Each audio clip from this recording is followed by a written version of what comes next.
twagala kukubuuzaako olw'ensiiko olunaku olw'ejjo twabadde tulina kutandika lwaggulo ate nga tukutuusaako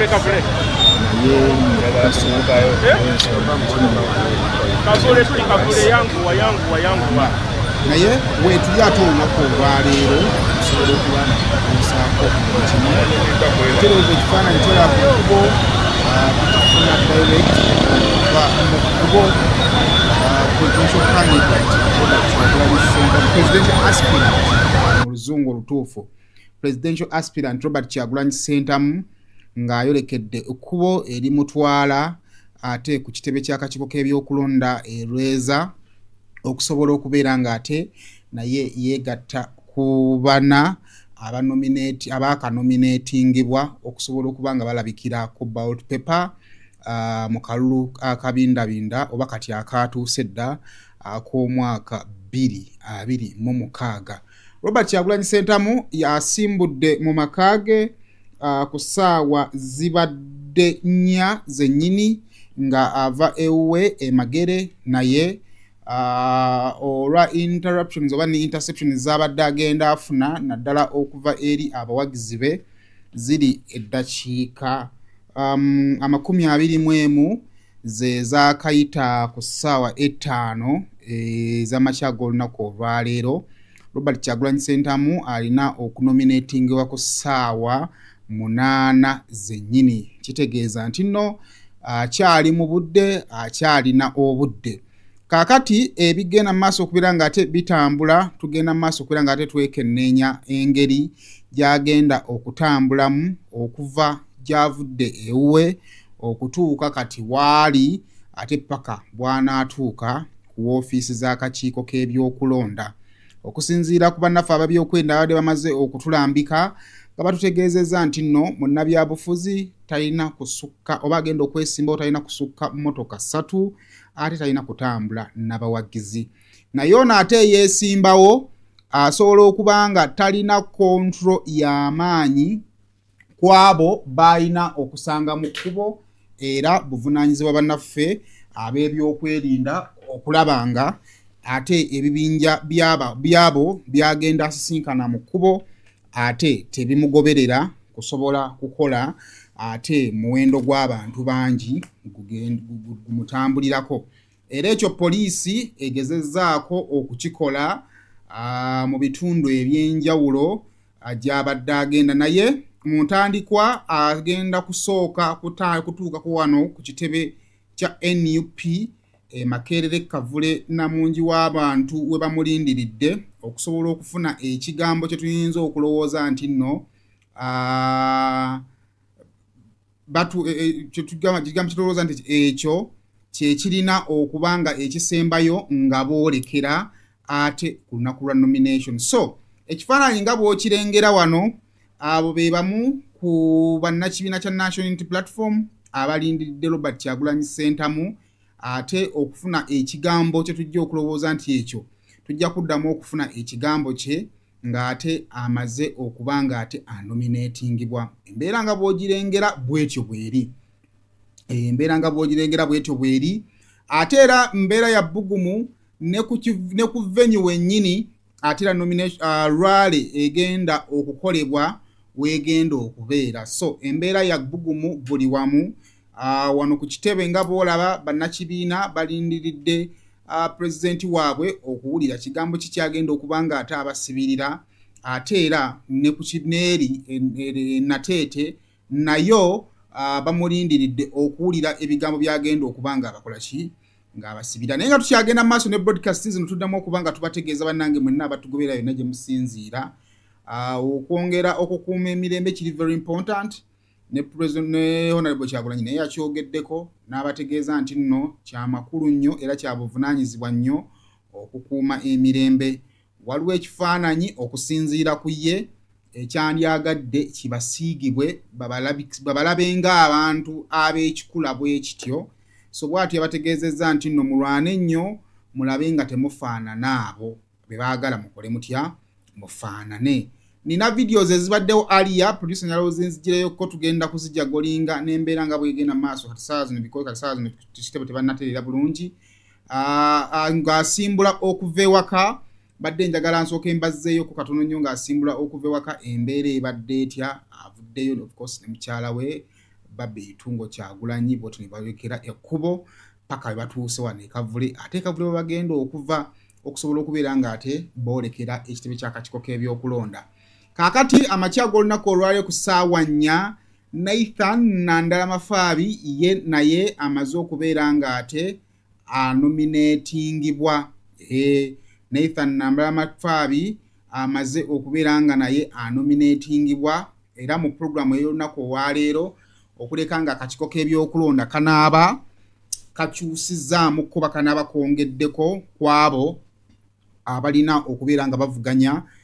Robert Kyagulanyi Ssentamu yalina okuba nga ate amaliriza nominations z'olunaku olwaleero sinakindi yalina okuba nga aziggala pozzi nga kwabo abasubmitinga emikono gyabwe waliwo akakiiko k'ebyokulonda gwe kanaaba kakonfaminze Robert Kyagulanyi Ssentamu anaamala okunominatingibwa kitegeeza bajja kuba baweddeyo ate tulinde campaign. Olunaku olw'eggulo twafunye abantu 3 balamba abanominatingibwa. Twafunye Yoweri Kaguta Museveni president wa Uganda yanominatingiddwa. Twafunye Mabirizi yanominatingiddwa era nga Mabirizi wa CP Yoweri Kaguta Museveni wa NRM. Ne tufuna ne Kasibante naye yanominatingiddwa olunaku olw'eggulo. Kakati olunaku olwaleero ku makya Nathan Nandala-Mafaabi naye anominatingibwa. Kakati abulayo y'ono gwe tuliko gw'oyinza okuyita omulindwa Robert Kyagulanyi Ssentamu era ng'ono yakulembera ekibiina kya National Unity Platform yabulayo okubeera ng'ate anominatingibwa. Okuva kwabo nkutegeezezza nti okuleka nga akakiiko k'ebyokulonda katuwaddeyo ate abalala abasobodde okuba nga bayitamu tugenda kuba nga tufundikira nomination process ate tulindirire campaigns nga zigenda okuba nga zitambula. Earlier today Robert Kyagulanyi ng'ava ewaka video ogifunye? Okay, wangi? Kale. But mpsoko mpe katono nnyo ku mbeera nga bwegenda mu maaso awo ku kitebe ate tukomewo. Tugenda basiigira okuva ku area zonna. Tugenda basiigira okuva ku Electoral Commission, tubaye ku kifaananyi kiva ku Electoral Commission. Tulina feed okuva ku ground nateete tulabe ki ekiri sides eyo. Ate tugenda nakutunulako ku kkubo embeera eri etya. Byonna tugenda bikusiigira wano ku Seymour Official subscribinga ate okusobola okufuna ebintu bino nga tubisengezze bulungi nga tetukyamuukiriza naye ate okuwa amawulire ge tulowooza nti ge weetaaga saako n'ebitambula eby'enjawulo. So mpeka tonenye ekiri ku kitebe.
Isaac Chibuli kati.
Kale tukomyewo okyali kusema official ena gy'osinzira okubanga totulaba wabula kubanga tosubscribinze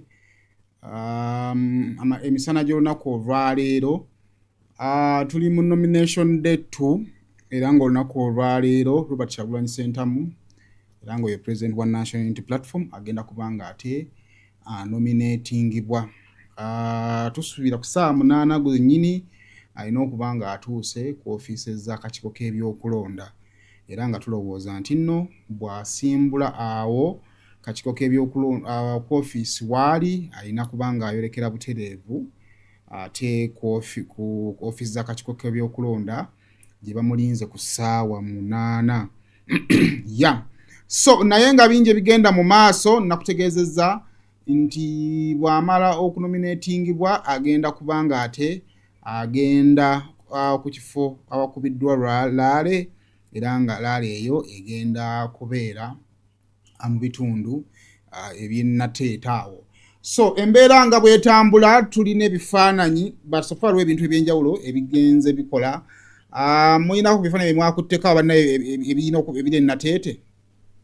So twabadde aliya ng'ennateete security yakedde mu bungi, security yakedde mu bungi okukuuma emirembe ate n'okukuuma abantu, ate era ne bannakibiina baakedde mu budde okusobola okuba nga ate batuukawo babeerewo so that omukulu w'aviira eri mu nomination abasangawo.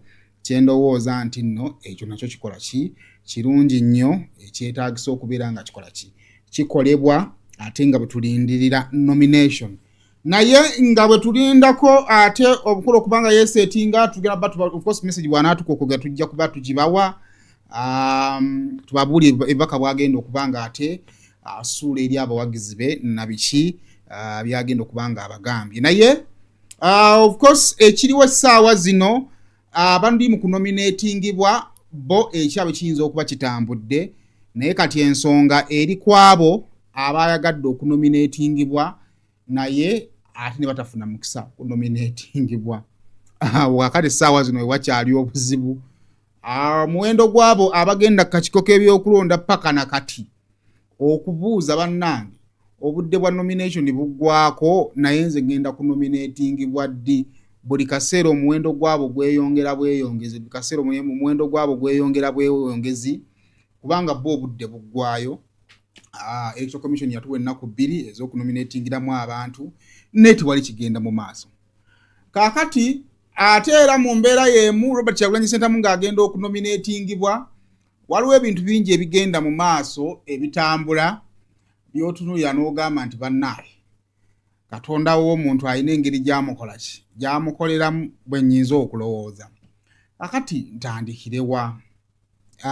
Tugenda kukola bibiri, tugenda bawa nomination, bajjukira nomination ya ssaawa 8 ate era nga tubandooza ne ku mawulire tusobole okuleberaawo nga tetudireeyinga nnyo. Kakati ntandikirewa.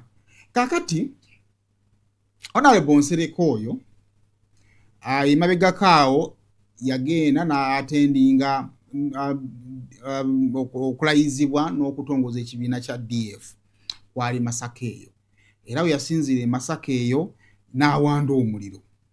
N'akwata esijjaawo Lubongo n'asooka amuyisaamu eggaali n'agamba oyo okufuuka MP wa Kampala at least nja kuba simanya nkoze ntya. N'ayisaamu omuliro bigambo byali bingi nnyo. Kati ndowooza yandibanga baali batuuse ku nzikiriziganya ndowooza n'Oweekitiibwa nga bakkiriziganyizza nti nkwatiraako wano nange nja kukukwatirako wano ensonga ekole ki etambule. Kati aba DF emabegakaawo ate bavaayo balangirira nti tebagenda kusimbawo muntu ku bwa pulezidenti ate tebalina gwe bagenda kuwagira. Ndowooza Nsereko gye yali n'agamba ye mbadde manyi omusajja ono twali twafuuka ttiimu emu. Bw'aba tagenda kwesimbawo ku bwa pulezidenti ate yandibadde awagira nze kubanga tuli ttiimu emu ffenna ekyo tuliko kyekimu. Ne bimutabula. Kati Honorable Nsereko si musanyufu gye yabadde ku radio faawo ng'awanda muliro. Sombe ku Honorable Nsereko awo. Tukyagenda maaso olunaku lwa nomination day Robert Kyagulanyi Ssentamu agenda kuba nga nominating olunaku lwetuweeraba. Tugenda batukuweereza buli kimu wano. So kompeeko John Nsereko ng'ali ku radio 4. Of course, Honorable Mpuga yagezaako presenting electoral reforms. It's a fact. Okay. It's a fact. But is he trying to say that teyesimbyewo ekibiina kye tekyasimbyewo president lwa electoral reforms? Kakati ali mu kugezaako kugamba nti electoral commission egenda okulondesa ba president yanjawulo kwegenda okulondesa ba MP. Tunula mu kamera. Si yanjawulo. Electoral Commission mu magezi ge egenda okulondesa ba president yanjawulo kwegenda okulondesa ba MP. Nena ye oba damu ku side yemu damu ekibuuzo Electoral Commission yagambye nti yetayinza kwetaba mu kalulu kakiyita mu lujja ng'Electoral Commission yene eriwo yegenda okutegeka okulonda. Fine. Electoral Commission egenda okutulondesa kuba president. Ye Electoral Commission egenda okulondesa ba MP. Yes or no? Yemu byabakama yagikulira kati akimyemu ki azeyo ku MP akimyemu ki basimbirawo ki ng'electoral commission gye yagaanye nti without electoral reforms tujja kuba tugenda mu kalulu ka kuyisa bivulu si kyo kakati kyembuuza byabakama alondesa president si akulira akakiiko era akalondesa MP omusajja ono naye ayina ensonga ze agamba azenga abayita mwegatte nze nakkiriza munoonye ennongoosereza mu mateeka ekyo kyangu nnyo ng'ogyeko ekyo nete mwegasse kiri mu foomu ndagaano wano nze era jjayo hasadi ya parliament bwe yakireeta ekyo nasituka mu bye nabuuza bino wammanga chairman Mao wagamba nti tugenda kukozesa biometric voter verification machines or technology BVVT. Yes, where is the law? Two, wagamba nti tugenda considering abantu abali e Bulaaya mu diaspora balonde because they are contributing Ugandans. Ate era balonzi. Where is the law? Three, ne mugamba Honorable Mpuuga yaleeta reforms. How come tezibadde captured? Because for me my heart is pure. Chairman Mao naddamu nti tuddayo mu cabinet tuzireete mbwangu wayiseewo emyezi 6 teziddanga kebera ku Hansard ekitegeeza obadde wamu naye mu kino nze ndi ku kituufu nze omuntu yenna bw'aba ayogera ekituufu nnyimirira naye ku mazima naye bw'oba olimba nkwawukanaku ekyo kibuuzanga President Museveni akiddiramu abantu abaga nti Nsereko is uncompromising when you're trying to fool him around. Sikutya nisitumanyi balonzi gye bali nesitwagala kukola mukolo nti naffe olwakavuyo naffe tukwetabemu nedda si kavuyo nti akavuyo ako tujja kuba tusaaliddwa ennyo twagala tukole ebintu ebiriyo naye twagala n'okusinga amanyi gaffe amatono tugateeke mu kujjayo ebyo tulowooza kuleeta omuzinzi ogw'amaanyi mu ggwanga n'okukyusa ebyobufuzi mu ggwanga ekimu ku kyo ekigendera ku ekyo nti bannaffe abali mu bibiina ebivuganya tujja kubawuliriza tetugenda kusimbawo candidate era tetubayinaako obuzibu abatuyinako obuzibu muli bunyonyola ensi obuzibu bwamwe bufaanawo naffe naye ffe obuzibu tubayinako butakkiriza kuba amagezi kuyo mutamanyi mutambulanga mukulunga olugezigezi bwe mutategeera muteeka mu ntata kizibu kyokka kye tubayinako era tubayinako kizibu kya buntu naye okumanya nti oba tomanyi obeera mwetuwaze n'owuliriza abakola ki bamanyi ekyo kizibu ky'amaanyi nnyo era tusaba ebibiina by'obufuzi ebiri mu kuvuganya biige okwetowaza obwetowaze obwo buyinza okutuyamba okutuuka ku bintu bingi nnyo ebyo tutalowoozangako obutali bwetowaze bukuyisa newoolaga n'olowooza nti oli mu bwangu n'olwekyo tubasaba bannaffe tujja kusigala tubawuliza mu ngeri yonna kubanga ffena tutambula olugendo lwe lumu bannaffe abasazeewo okugenda okukolagana ejjeno Museveni tubaagaliza ekyensala n'ekyeggulu ekirungi olugendo lwaffe si lwa byakulya olugendo lwaffe lwa kukyusa ggwanga lino buli muntu afune kyalya tubaagaliza birungi byereere Mukama Katonda abakuume kulwa Katonda n'emiseera. So ensonga bwezo bwe ziri nga Bobi Wine agenda okunominatingibwa eno Katonda ali mu kumuzannyira mizannyo gye ate be yandibadde alumangana nabate batandise kweruma neweewuunya nno bannaye embeera etambudde etya. So awo nno bwe tuli nabategeeza ero nomination day. So twogera bino nga batukutwalako kekavulula bekyekiriyo south of course wali activity nnyo eri awo. So tukusule waba waliwo ekigenda mu maaso tukutwalako kakiko k'ebyokulonda okulaba ki ekigenda mu maaso nawe ekigenda mu maaso kakiko k'ebyokulonda producers byayiko ku kifaananyi ekyo ekigenda mu maaso kakiko k'ebyokulonda ate ye Nathan Nandala Mafaabi eyakamala okunominatingibwa agenda mu maaso okwogerako n'eri eggwanga bane njagala kubategeeza mulekerawo okwawula mu bakandidate buli candidate mu mugoberere tugenda yise etteeka nga waliwo candidate ayogera waliwo candidate ayogera gyali bannaye waba ali candidate ayogera muze mabege yeriyo waba ali candidate ayogera mumugoberere waba muntegeera bulungi tugenda kuyisa etteeka nga tusange live ya candidate omu nga teriiko bantu muyino gabana tuli ewoono nga naye ayinayo ku bantu tuli ewoono nga ayinayo ku bantu kale ekifaananyi ekya Electoral Commission ngenda kukiddako but mu mbeera efaanaganako y'emu kakati Nsereko n'Empuuga nga bakyali wakati awo Nsereko si musanyufu kati ate ekizibu ekirala ekijja era Mpuuga bwe yali e Masaka yayanjula alien skin nga coordinator akulira abavubuka simanyi bamujjukira mugambe nti ye tujjukira yamwanjula nga akulira abaki abavubuka era ntukuba enduule tugamba yoyo anko mulwana ogudde mu bintu gwamanya engeri yonaabyenaazaako yamwanjula nga coordinator era ne basayininga n'endagaano wamukajjukira akantu ako kikulu mwerabira mangu kyovula kati ennaku zino ntambula ne vidiyo zange bwe mbaako akantu kange kendeese ne mukeerabira nga ndeeta vidiyo soka oleeta Empuuga awo ng'ayanjula alien skin n'atugamba ono memba mu secretary mulambo wa wano era agenda tuyambawo kino bwekiti ono akola bwati ne bwati temujjukira nga abatajja laavu nekyagwajjukira wekka nze tambula ne vidiyo zange sooka bawe vidiyo bakaayana sooka ompe vidiyo temujjukira kanze kambajjukize Mwami Mulwana y'omu ku bakulembeze abataabaddewo jjo mu conference era abataabanjuliddwa Secretary General naye nga yalondeddwa ng'okulemberamu bannabitone mu kibiina kya DF. He is our Secretary for Arts and Culture. Ebintu bye bijjayo bulungi ekiruubirirwa ky'okununula ennono yaffe n'okutereeza abavubuka baffe abali mu kusanyusa naye n'okutegeera nti okusanyusa abantu kikoma kusanyusa naye n'okunyweza ennono yaabwe. Ssebo obuvunaanyizibwa obwo bwakwasiddwa ate n'obukkiriza wassaako n'omukono nti ojja bukola n'obuvunaanyizibwa.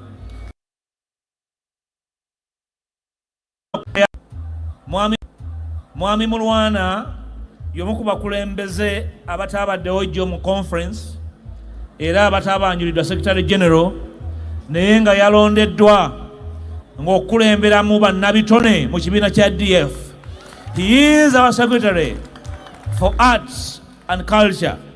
Ebintu bye bijjayo bulungi ekiruubirirwa ky'okununula ennono yaffe n'okutereeza abavubuka baffe abali mu kusa munnange Mwami Mulwana ng'alondebwa era ffenna abavubuka tubadde tulinda ngeri Mwami Mulwana lwagenda otukumaakuma atubuulire kubanga ffe abavubuka kale bagenda kubawaaga wakana joli geganzaala ffe era nga ffenna abavubuka tulinda Mukama waffe atukumaakuma ddi tusobole okuba nga tutambuza eggwanga lino.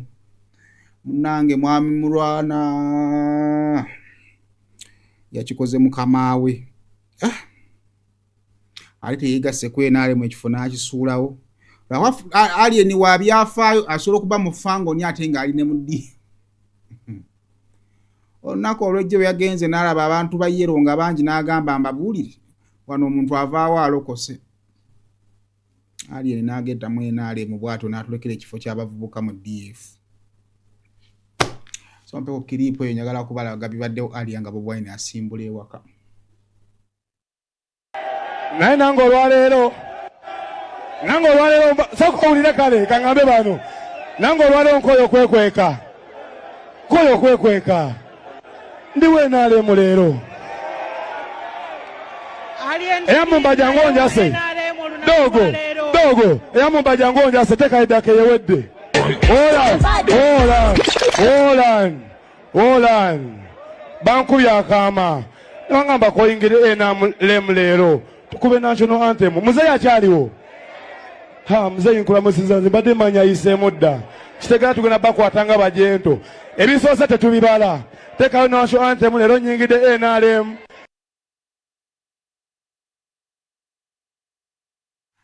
So awo nno we tuli bassebo ne bannyabo kaakati omuvubuka yenna ali eyo ekiranga ekyenjawulo omuvubuka yenna ali eyo ng'oli mu myaka egy'ekivubuka nga wandyetaaza obukulembeze ekifo ky'obukulembeze kirangibwa ekibiina kya DF kiranga ekifo ekikalu nti woba oli eyo nga wandyetaaza okufuuka omukulembeze w'abavubuka mu kibiina kya DF kaakati teekayo ebbaluwa zo ezisaba nga otukakasa nti oli muvubuka osobola okuba nga ate ogwa mu bintu kubanga omukulembeze alabika abaddewo yasuddewo ttawulo ate yalabye nga ndowooza omumajjo kwenaale mwabaddewo emmere nnyingi yalabye nga emmere eno wano weeri bano bakolerera nkolerere agamba bannaye abasaaniika balungi ne bano abajjula basinga buli kimu.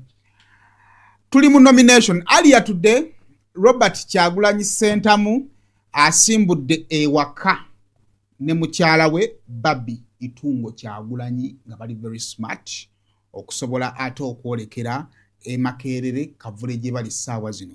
Kakati tugenda kwagala njala kubassaayo katono nnyo kibadde kitya Robert Kyagulanyi Ssentamu ng'asimbula ewaka nga tannayolekera ddene kubeera nga ate agenda ku kitebe. Waalina okuva ate okulumba ku Electoral Commission oba ontegeera. So kiripu erirode gizannye.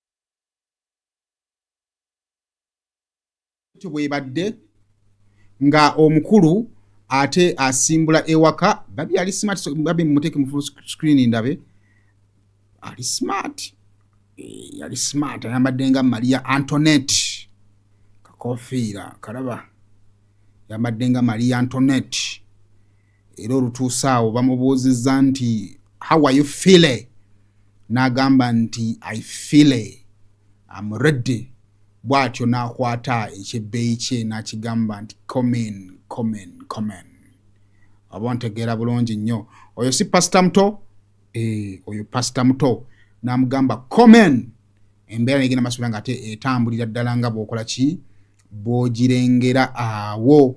So ebyo bye bibaddewo ate aliya nga omukulu asimbula ewaka okusobola okubeera nga ate ayolekera Electoral Commission agugema kaga agemagere ndowooza mugalengera bulungi nnyo bw'obanga obadde oludde okuwuubayokko ku lubu lw'ekigere abawume mwandivudde ku masannyalaze bw'oba oludde okuwuubayo ku lubu lw'ekigere agugemaka bwe bavudde olunaku olwaleero.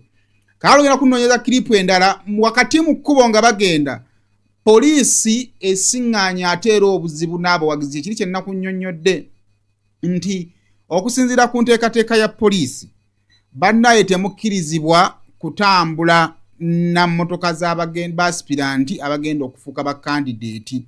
Omuntu takkirizibwa kutambula na luseregende lwa mmotoka era poliisi weeri okumekinga sure nti ekyo tokikola. Kakati bale tutuuka awe ku mbuzi mubadde mutandise okuwera kitwalidde poliisi okweza obassaako n'okukiika emmotoka okusobola okulemesa abadde baagala okukkiriza gwanga nammwe nze nabagambye mwaniriza ate era mukongratulatinga mukyazzeemu ate era tasigala ku level y'emu. By the way omusajja ogwo mulaba okutegeerako kwanjawulo kwa kika kya waggulu kuba wulidde bw'abadde ayogera ku bakulembeze ababi ngeri gy'ayogedde tukomyewo. So bwekityo bwekibadde njala kubatula kati batuuse mu abantu bali mutandise okuwera amwogeddeko n'agamba ate mulondanga bw'oba kyosobodde okukola wuuba mulondenga abantu abali ebo okukola kiraga nti lukwagosemberera mmotoka temubulokinga makubo bontegeera temubulokinga makubo muleke process etambule bulungi temukola procession.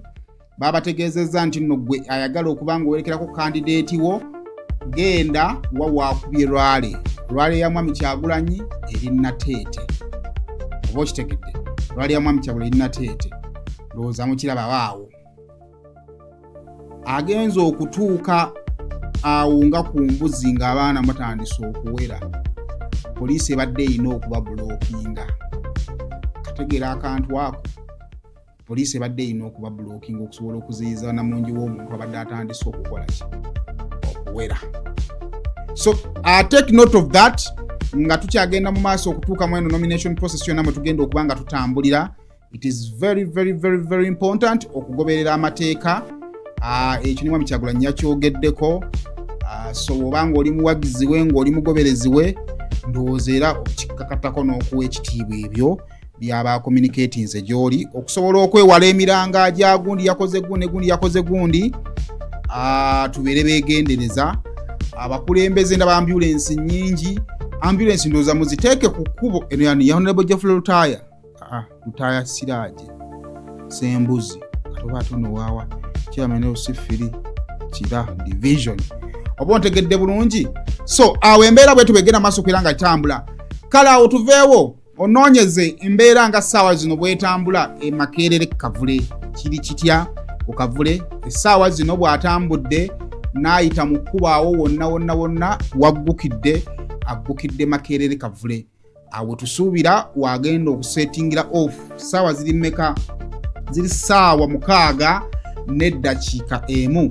Kitegeeza nti nno abuzaayo essaawa 2 okusobola okubeera nga ate atuuka abeera mu nomination. Kitegeeza nti nno by this time alina obba nga asimbudde okusobola okwewala ebiyinza okugwawo. However kyendowooza okusinziira ku kulambikibwa ka security agenda kudda ku bypass agivuge emutuuse e Busega ayambuke.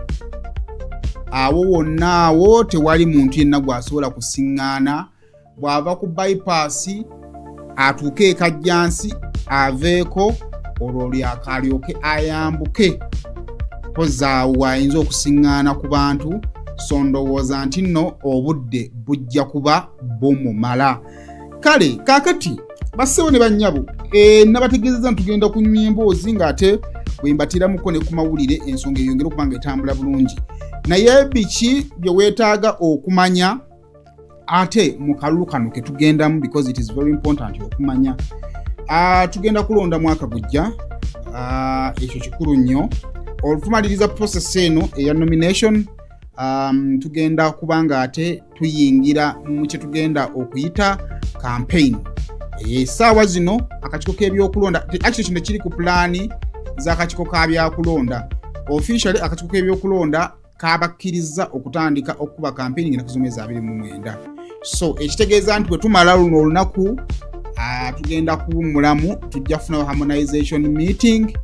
Ate bwe tunava mu harmonization meeting buli omu ali akakase di agenda kutambula atya agenda kutambula di. Robert Kyagulanyi Center mu guno gugenda kuba mulundi gwa 2 ng'ajja mu kalulu kano. Era nga akalulu akawedde yakeetabamu munajjukira nti akalulu ako kaali ka COVID. Naye bwe yakajjaamu bwe yakeetabaamu n'okuvuganya yavuganya era okukakkana nga akalulu kano akajjemu obululu wabundaba obukadde 3.5 n'obululu obugwamu era kwolwo yakwata kyakubiri. Then ekibiina kye ekya National Unity Platform bwe kityo ne kireetikka ekyokubeera ekibiina ekisinga obunene ku ludda oluvuganya gavumenti oluvannyuma lw'okufuna ebifo by'ababaka ba paalamenti abasinga obungi. Era mu byafaayo by'otasobola kubuusa maaso mu kalulu akawedde, National Resistance Movement yawangulwa mu Buganda. Yawangulwa Nupu yakuba bubi nnyo NRM mu Buganda. Yagikuba mu kalulu k'obwa president n'agikuba ne mu kalulu kw'ababaka ba parliament. Era ekyali tekirabwangawo National Unity Platform ku babaka 57 beerina. National Unity Platform ku babaka 57 beerina abali mu parliament. Ababaka 5 bava mu Buganda okuleka ababaka 2 bokka. Okwo nno nga kuliko omubaka Nambeshe oyava mu Eastern n'omubaka Kibakutika oyo nno ng'ava mu Jinja era Eastern Region be babaka babiri bokka abaava mu Buganda. Kitegeeza nti ababaka 55 National Unity Platform bonna yabajja mu Buganda. Era ne wabawo ne districts ezimu National Unity Platform mwe yagobera ddala NRM nga terina mubaka wa parliament we twogerera. Era nga districts ezo kuliko Wakiso.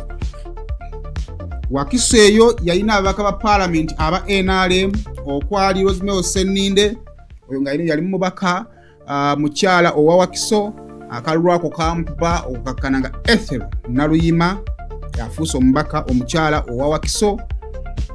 NRM yalina ekifo ky'omubaka owa parliament owa Entebbe municipality era twagenda okuva mu kalulu ako nga NUP ekimusuuziza Mbwatekamwa najja wadde nga Mbwatekamwa yamala n'asala ate n'agenda mu kibiina kya Democratic Front. Ate era mu ngeri y'emu bwe tugenda e Busiro North era nayo waliyo Galabuzi era twagenda okuva mu kalulu kano nga naye Galabuzi bamukuzza akalulu era naye teyasobola kudda. Walala wano e Busiro South ewa Pira Sematimba Busiro South. Yes, e Busiro South ewa Pira Sematimba nayo bamujja akalulu okukakkana nga naye avudde mu parliament bwetyo Wakiso ne Kalabeku nefuuka ya red era nga ne ssentebe wa district ya Wakiso abadde wa NUP era nga n'olukiiko lwonna ababaka abasingamu baali ba NUP. Tukyagenda mu maaso kuba tooki nti bwe bibanga ebyo byali bwe bityo mu kalulu kali bigenda kuba bitya ate mu kalulu kano. Mbadde nakusaba ekifaananyi tusiiga kifaananyi embeera eri etya ate bwe tuzzaayo amaaso ku kitebe kya National Unity Platform. Robert Kyagulanyi Ssentamu waatuukidde producer nga agenda kunteerayo kaawo ate tusobole okuba nga tulayo embeera eyo nga bwetyo bw'ogira bwetyo bweri. Ababaka abeesimbyewo abasaba kaadi n'abantu ab'enjawulo baatuuse dda wano ku kitebe ate okubeerawo nga basiibula mukama waabwe lwa nsonga nti nno nga bwe twakutegeezezza teri kugenda na luseregende lw'abantu ng'ogenda mu nomination. Kitegeeza nti abo balina kukomaawo. Ababuuza omukulu ali luddawa essaawa zino kyemmanyi agenze mu kafubo ak'enjawulo n'abakulu mu kibiina kya National Unity Platform. Ekifaananyi kye tukuwa kiri butereevu okuva ku ekavule ate abawagizi n'abakulembeze ab'enjawulo bakuŋŋaanidde ate okusobola okubeera nga ate basiibula mukama waabwe ayolekera essaawa yonna ate erweza okusobola okubeera nga ate anominatingibwa. Bw'amala okunominatingibwa twabategeezezza agenda kubanga ate ayolekera Nateeti. Agenda kubanga ate ayolekera Nateeti ate ewagenda okubeera campaign ennene. Tugenza okutuuka mu campaign eno nga abantu abamanyiddwa nga abaana abamanyiddwa nga ba foot soldier bali mu bwerinde bw'oyinza okugamba obw'amaanyi era nga abangi ku bo naddala abo abaalabikira ku parade eyo nno nga yali ekoleddwa ku lunaku omukulu lwe yali ajaguza amazaalibwa ge bwe batu ne bamukolera surprise nga abasinga abamu ku bo abasinga bakyali bweru n'abamu ku bo nga bakwatibwa era ne bavunaanibwa omusango ogw'okukola dduyiro ow'amagye. Era ng'okusinziira ku mwogezi w'amagye yatutegeeza nti buli kiisi eyalabikirako ku parade eyo ajja kuba nga akwatibwa. Naawe nga tuyingira akalulu kano n'okwewandiisa ebibuuzo bingi omuntu byajja okugenda mu maaso okubeera nga yeebuuza obanga abakwata bamaze ne bapowa oba bakyagenda ddala mu maaso.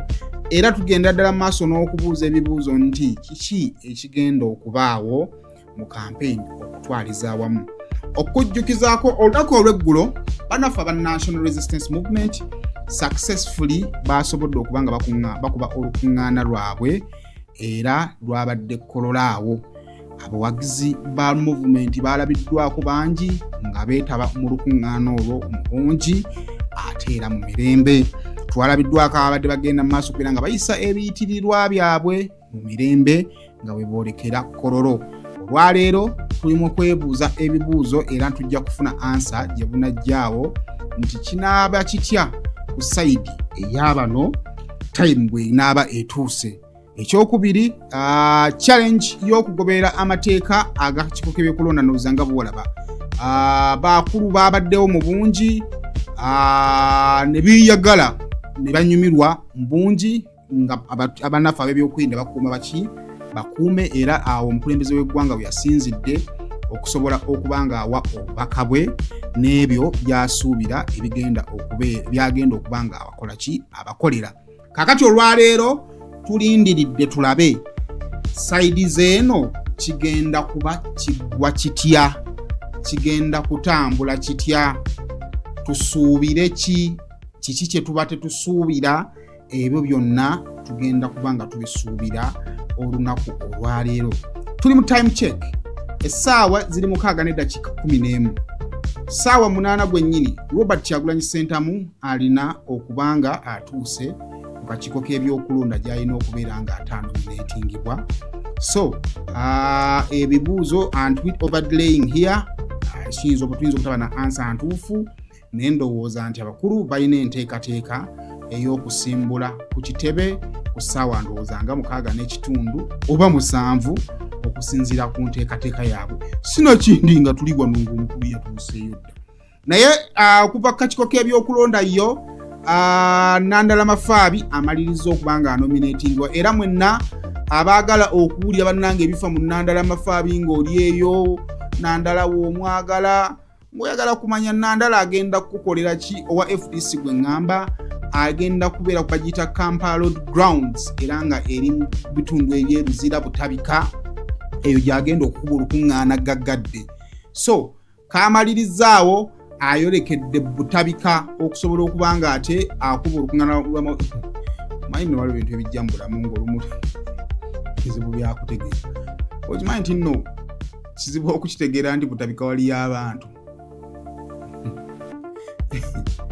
Oli wagamba nti ebiera butabika ekisooka okujja mu bwongo mulamulalu.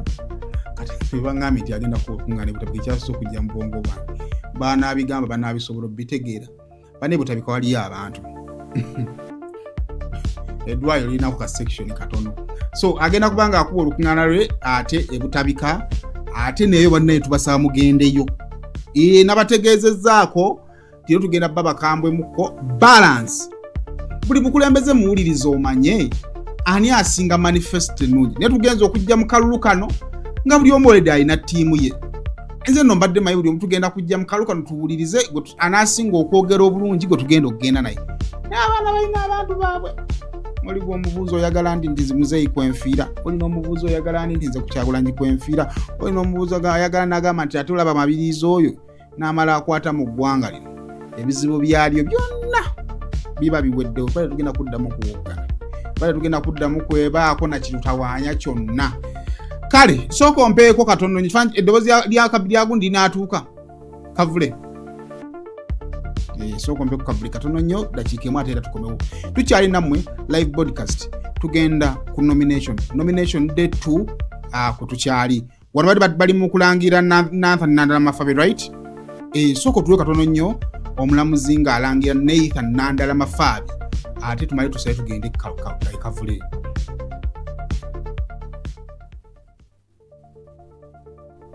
Facebook ya Sama Uganda Sama nchi choliko wanga eri official akubobera maso ne TikTok ya Sama Uganda Media eri official kubanga emubera mu maso okulaga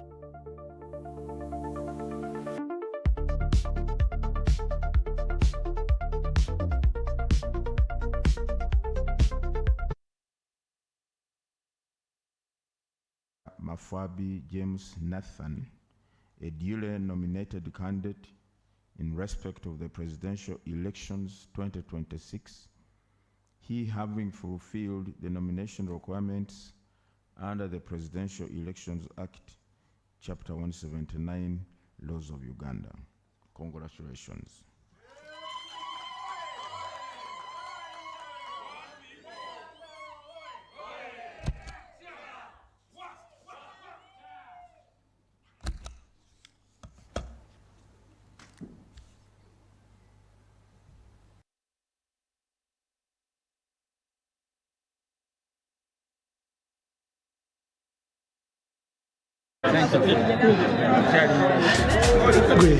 nga mwanyumye nnyo nga mwanyumye Franka sokodeko wali mbalabe mwe nga mwakubye Katonda wange mubagambe tujja nate naye n'ab'emityana mwenneyo gye muli mukube embuutu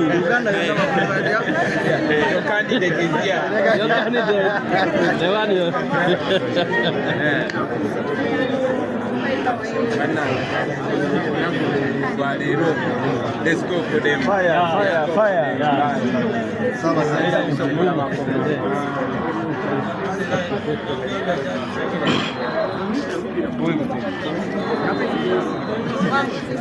I'm very happy. Okay, mbeera bwetyo bweri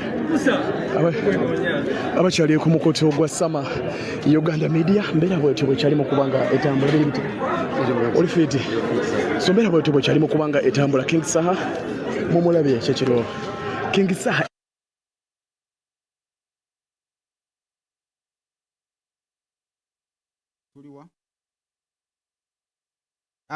embeera bwetyo nno bwegenda mu maaso okubira nga etambula omukulu asimbula kati kati kye tuliko kye bayita okusimbula tulumba kakati kitwolekera kulumba ate omukulu abadde mu ofiisi ye tulaba waawo chairman Nyanzi Saha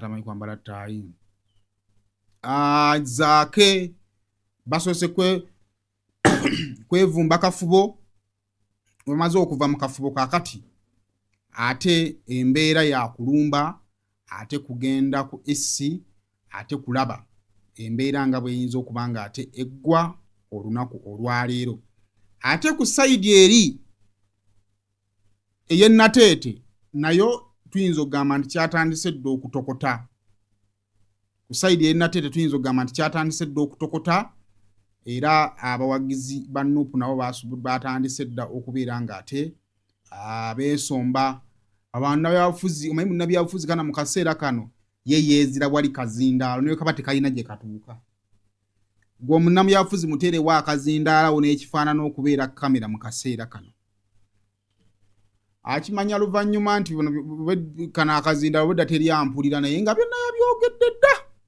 bw'aba weenaale munasooka awaana muzeeyaawo muzeeyi asinga bw'aba opposition nasooka ayisa mu muzeeyaawo kano akaseera ke tuliko bakayita munnabyabufuzi akazindaalo kaakano naye mukifunye ekyegundi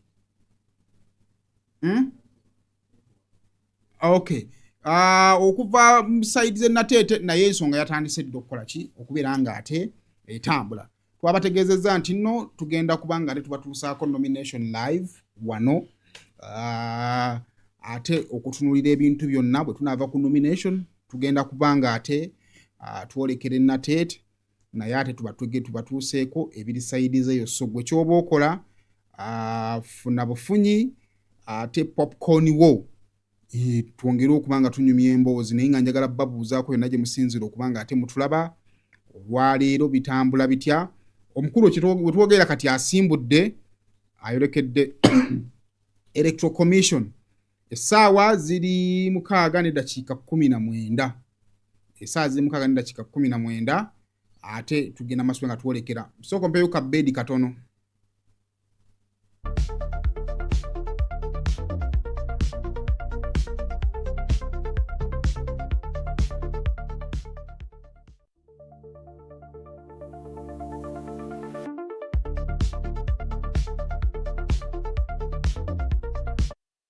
agenda maaso it is nomination day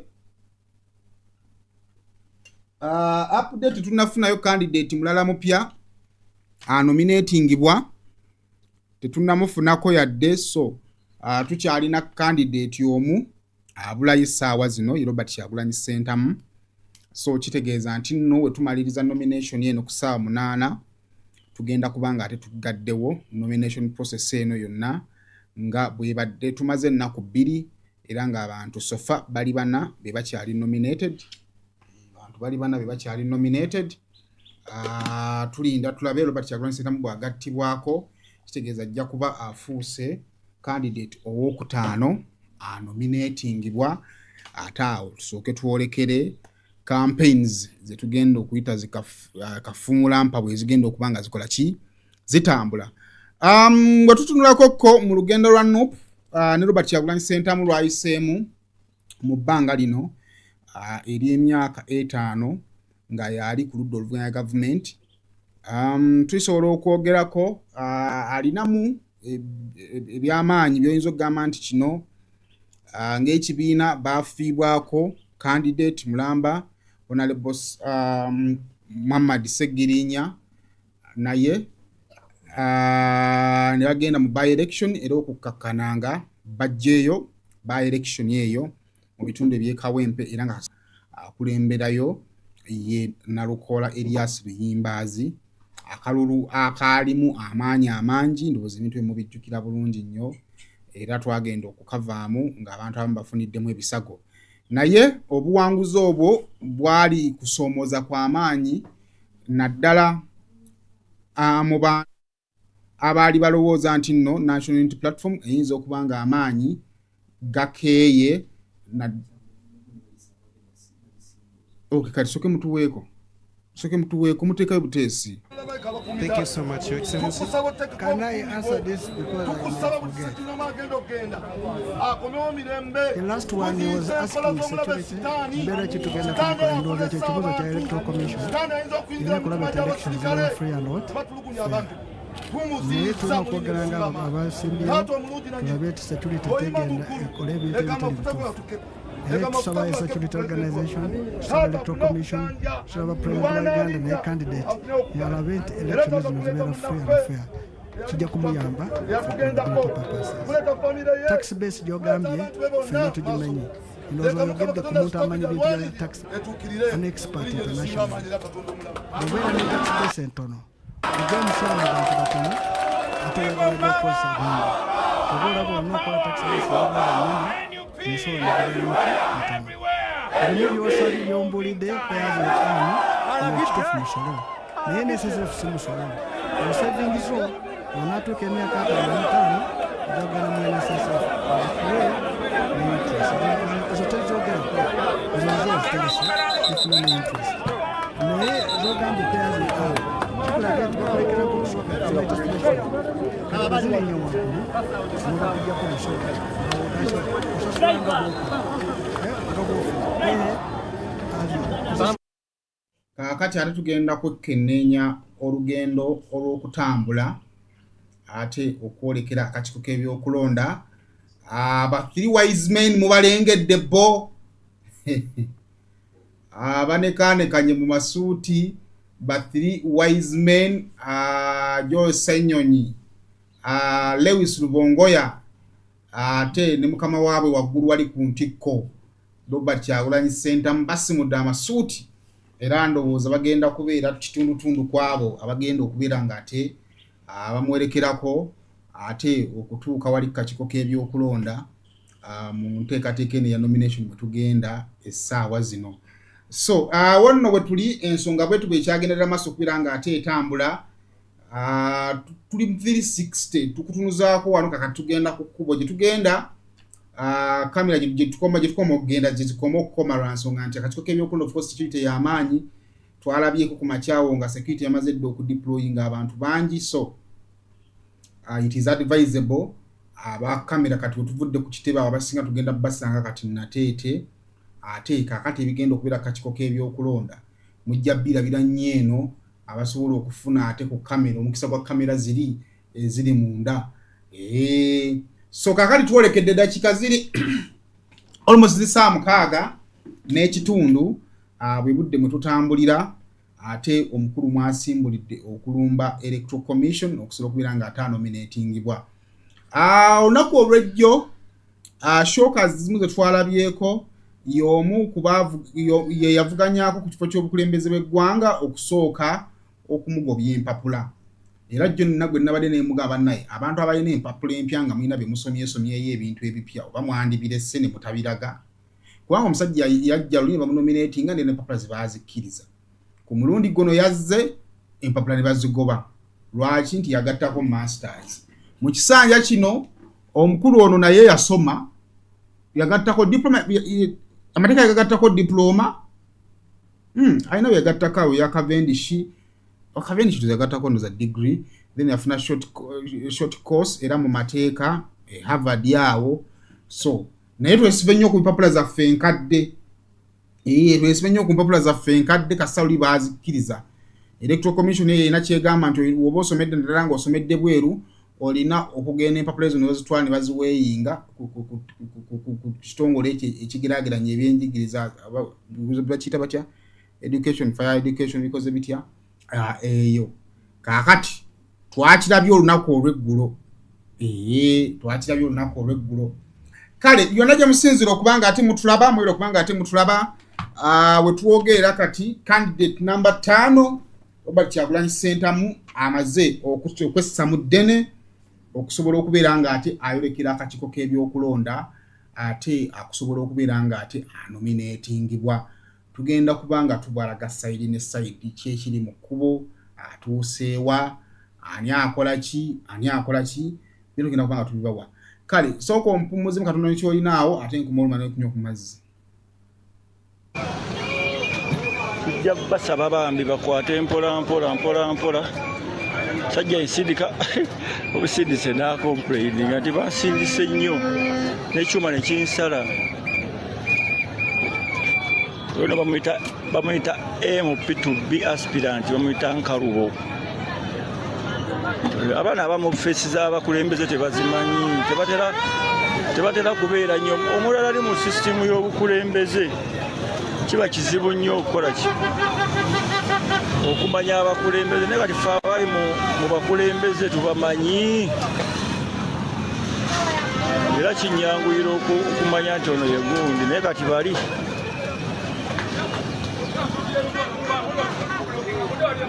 olwaleero nange size nakajakisi naye wano kino kyekiyitirirwa ekyomukulembeze tukyamira abasirikale babali bali saidi eri naye nga lino nekkuba eritutwala eri waggulu so location mugirabye tolina ona w'emiyembe nze simusobola azitowa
kino obudde bukyali bwa kumakya sawa yezirime sawa mukaaga pulezidenti agenda tuuka wano sawa nga 9:30 yeno 9:30 ezala tuuka we 10 wakati bw'oteeberezaamu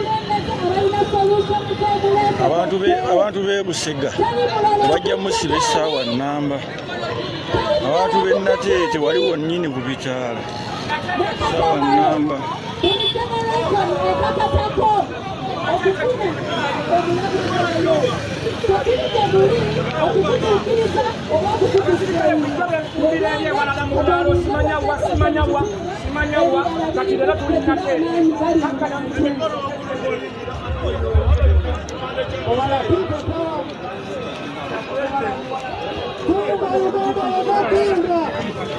naye nga awo baazaawo bakwaza togendayo na biso kyamakulu nnyo okusooka okukwaza musika olwedde nina simbo yange sooka ndeke tonsibaako kantuko oyinza n'okunfumita ekikwanso mu gundi ku bbeere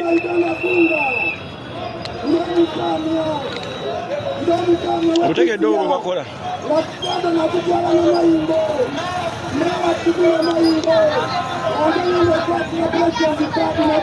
kino bagita short break bannaayi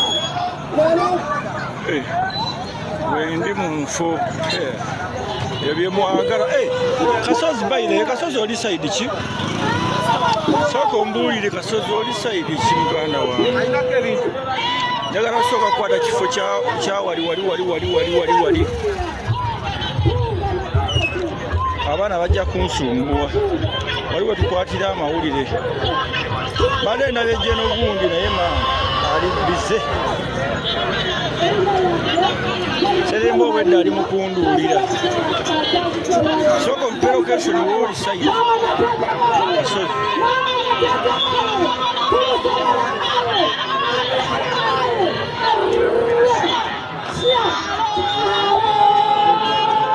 naye nja kunoonya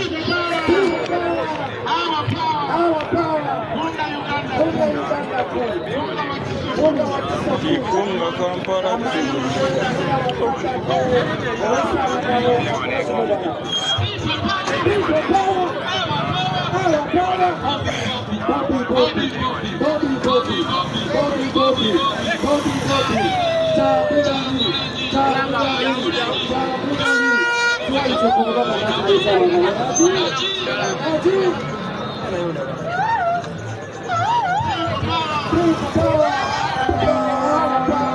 Mwonge wandibadde osomesa protestive vote kati mu bantu Ula amagundi g'eki ula amagundi g'embwa ebintu twabisomesa dda abantu baddamu bidde twakuza Kasozi kola gulawundi wa oyagala atandikire ku bano kati bano bazze nga tebamanyi nti tuli mu protestive vote towulire Shami Malende Mama Kampala ng'amwogerako wawuliddeyo omukulembeze ayamwogeddeko kifo kyebolanga oyo omukyala mwana tumubeereramu agambye kalonde kanoonye kalonde kakuume kalwanirire okitegedde ebigambo bivudde mu Shami Malende Mama City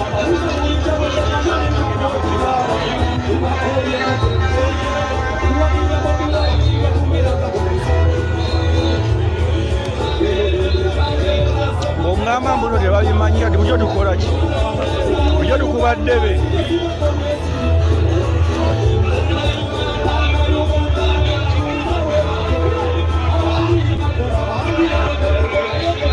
leero kambaweerezeeko nga ndi waggulu wano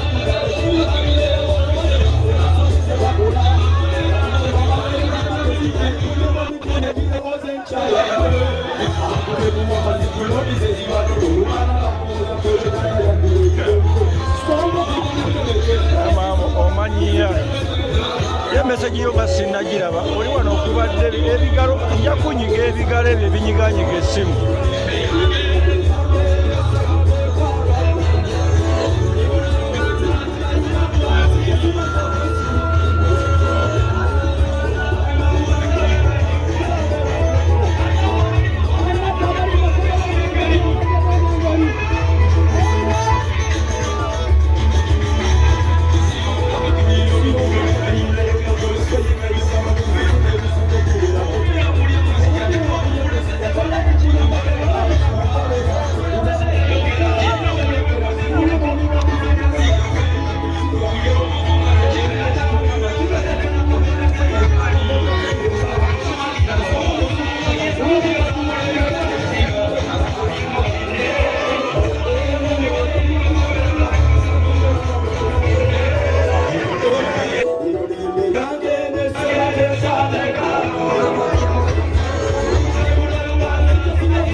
kusema official yonna gy'osinzira okubanga ate otulaba twabategeeza tugenda bba tubaweereza ebintu ebyenjawulo kati ekyo kyekiri ennateete abagenda okubeera olukuŋŋaana ate olwa National Unity Platform naye kale ate okuvaako ku kakiiko k'ebyokulonda ndowooza some of the people that have been cleared on the last moment yandibanga ye General Mugisha Muntu Gregory okusinziira ku bifaananyi bitufuna okuva ku kakiiko k'ebyokulonda atuuse ate n'oluseregenderwa ttiimu okuva mu Alliance for National Transformation. Person walking in is aspirant Mugisha Muntu, accompanied by the people invited to accompany him as required and provided for in the law. We welcome you, aspirant Mugisha Muntu, and your delegation, and the teams of protocol will lead you to your... So, nga twabategeezezzaako nti tulikyalina showcase ez'enjawulo awerekeddwako Honorable Winnie Chiza, Alice Alaso, omukulu ono Kasiyano Waduli n'abakulembeze abalala okuva mu kibiina ekya Alliance for National Transformation batuuse ku kakiiko k'ebyokulonda ate Robert Kyagulanyi Ssentamu gy'ayolekera. Hey, this is another shocker.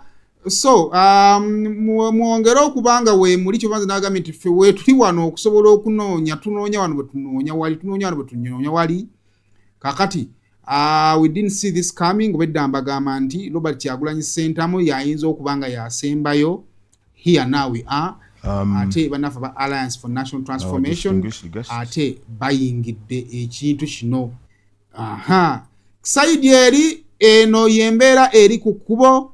Robert Kyagulanyi Ssentamu wano akyali ku bypass ayolekera kakiiko ka byakulonda bw'avaawo eno bypass ndowooza egenda omusuula ennamuŋŋoona. So kompe okulamuza Simon byabaka matule byagamba bannaye. Nominate and second, can they stand up? Okay, you can bring the papers.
To let the people who are watching, so you know what is happening.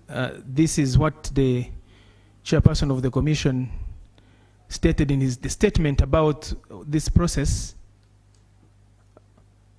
that when an aspirant comes here, they are required to show proof of the various requirements in the law relating to nominations of presidential aspirants or presidential candidates.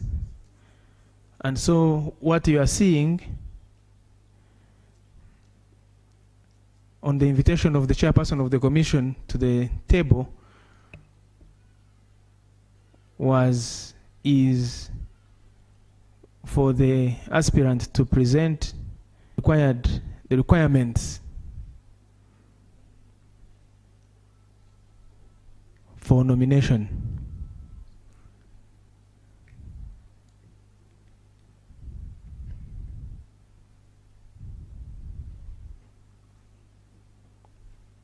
And those requirements, the Commission has now instructed the technical team to check them one by one.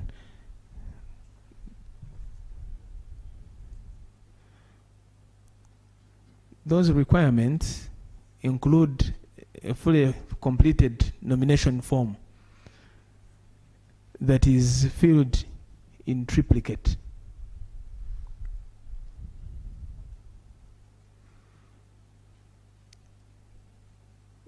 It also includes a declaration by the aspirant that they consent to be.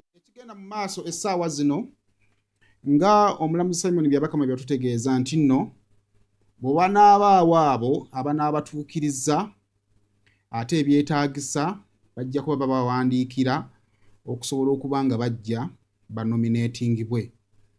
Era mwotuyita mu buufu obwo Jeno Mugisha Muntu mwayise ng'amaliriza okutuukiriza. Mugisha Muntu ku district 198 ezaali zimwetaagisa yali abuzaako district 50.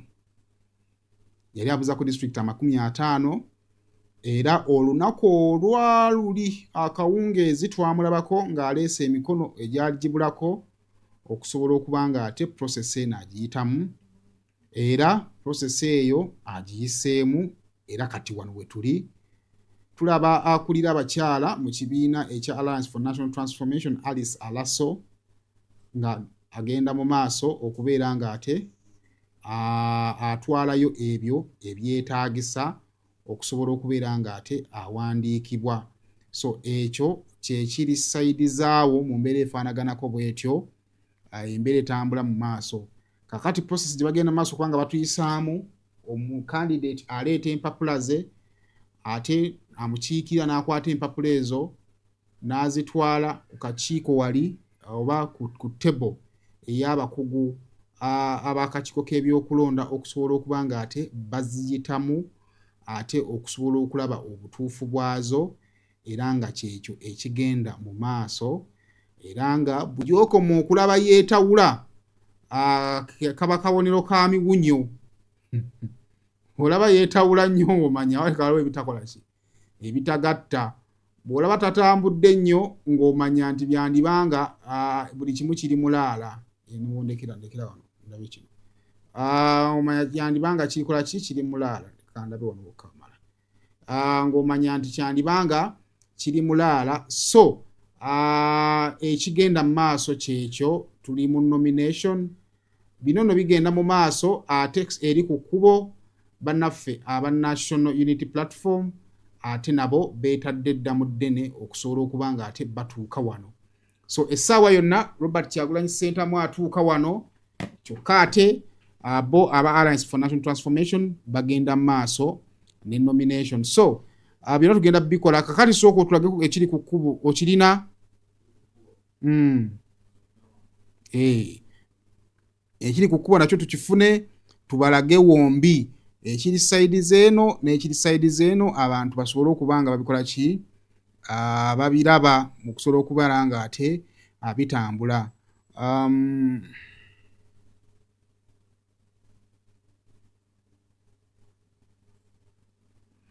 So embeera mwe tugenda masubira nga tetambula tugenda masubira nga tubalaga byonna nga bwe bitambula ate saawa zino tuli butereevu kakiiko k'ebyokulonda naye nga ne ku sayidi zeeri ate Robert Kyagulanyi Ssentamu ali mu kkubo atuuka no kakiiko k'ebyokulonda ate ekyo ky'olengera kyekiri ku kkubo essaawa zino.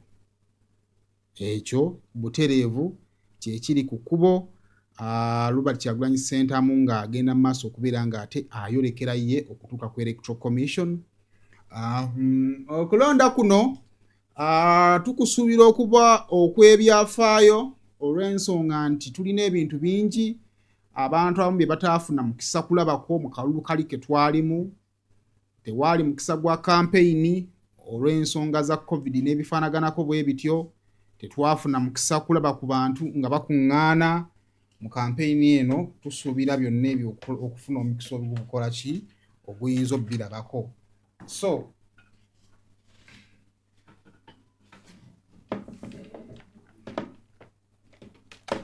So mu mbeera efaanaganako bw'etyo tusuubira bingi ebirina okuba nga bitambula olwaleero mu mbeera efaananidde ddala bw'etyo. Kale kaakati mu studio ngenda kwegatiddwako Lawrence ate tulabe ensonga eno nga bw'etambula. Sebo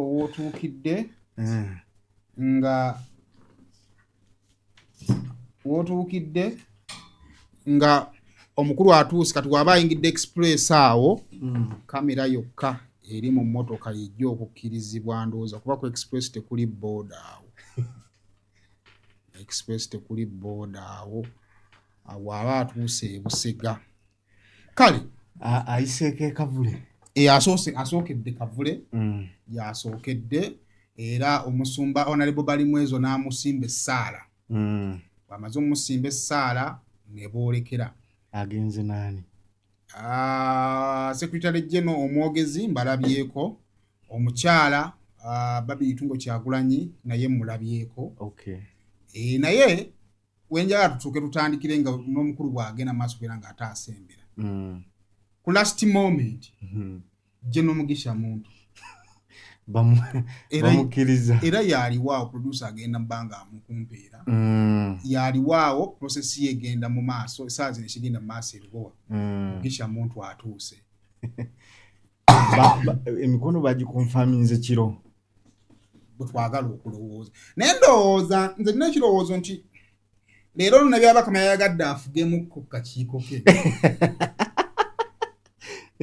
Kwane essaawa zino olaba nti Sereko munyiivu Sereko essimu n'emalemu kubira kati nti ku 11 tukwagala aba waali awo. What did you take of this last minute call? Kati ate Mugisha Muntu gwe basembyeyo kukakasa ate asooka atya abaasooka okukakasibwa. Olwedde Kyagulanyi baali bamadde bamuwadde dde obudde bwe buno bwali babuwaani tewali kubanga leero kubaddeko abantu babiri Nandala Mafabi ku ssaawa 4 ate nani ne Kyagulanyi ku ssaawa 8 kyokka ate ku enkola n'enkwata y'ebintu bya muntu omanyi abantu abamu nga obukulembeze bwe gwandifudde kati muntu yali agwana okubeera bale muwezako ne tuwulira nga baboogera muntu yali agwana okubeera omulangira nga teyeetaaga kubaako buyinza bwakaayanira muntu lwansonga nti muntu asobola okuba nga ne certificate yagifunye jjo ne tutamanya kyendowooza nti muntu si munnabyabufuzi wa kadaala yandibadde eyo mu strategy ng'abeera ku secretariat ku bitebe anti ekizibu ky'abantu bwe batyo bano be bateeka babamanyiira babamanyiira ddala n'atuuka time n'awulira nga yeekyaye ekyo kati okigeraageranya ba producers mu zi TV kuba kati kankulage tugenda mu kalulu bannayuganda oteekwa okuba wa update buli ddakiika tibane kino bwe kiri kino kiri bwe kiti kino kiri bwe kiti certificate bannange engifunye n'ogattakawo n'ekyebyobufuzi baadde baagala kutulemesa naye tulwanye kati si ye Mugisha Muntu era ebyobufuzi bye byamazima nnyo ekigenze ewala ate ng'omuzannyo gw'okukulembera abantu mu nsi yonna amazima tegaba mangi nnyo nabyabufuzi alemera ku kyamanyi nti nno kifu naye ng'alaba kye kimuyisa in fact ye gy'alaba abantu gye basonze naye gy'alaga bannabyabufuzi ba populist kakati Mugisha Muntu si bwali kakati okuddukanya ebyobufuzi eby'ekika ekyo ng'oli mu mawanga agafaanana nga agaffe nga kati nga mu Uganda ebibalo bitulaga nti abantu ebitundu nga 6 ku buli 100 they are peasants. The mind of an ordinary person does not reason. Egendera kundulu awali endulu we baagala okugenda mu Lungereza bakiyita kubeera galibo. Abantu baffe abasinga bakulemberwa bukulemberwa bo tebasobola kwekolera analysis kwesengejjera kyova olaba nti Mugisha Muntu afunye okukaluubirizibwa kwa maanyi bannabyabufuzi benjogeddeko nabo abakozeeko naye mu FDC eyo naddala n'abaaliko naye nga bakyali mu gavumenti buli omu agamba nti eggwanga lino singa likulemberwako omuntu nga Mugisha Muntu tuba tufunye omukisa ogw'amaanyi, tuba tugudde mu bintu. Musajja wa discipline, takkiririza mu mbeera yonna y'abantu kubeera awo nga balyanirule. Si wanduulu nti olw'okuba enduulu zigambye bwezi tikitegeeza naffe tukole bwe tuti si bwali. Kati traits ezo nnungi buli omu yandizaagadde, era buli omu yandiyagadde okulaba ku ggwanga erizimbibwa ku nnono z'obutegeevu. Naye mu sisitiimu eno gye tulimu eya dimokulaasiya afaanana nga bw'afaanana mu Uganda, ekyo tukisobola. Kuba dimokulaasi si enfuga esinga obulungi, wadde nga kuziriwo erabika nga yeeri yaddeko. Ebimu ku bibi oba ebizibu bya dimokulaasiya nti aleeta abantu abatasaanidde ne bakulembera. Kubanga abantu bamulonze. Government of the people, by the people, for the people. Naye ng'abantu abasinga obungi mu society tebamanyi kye beetaaga.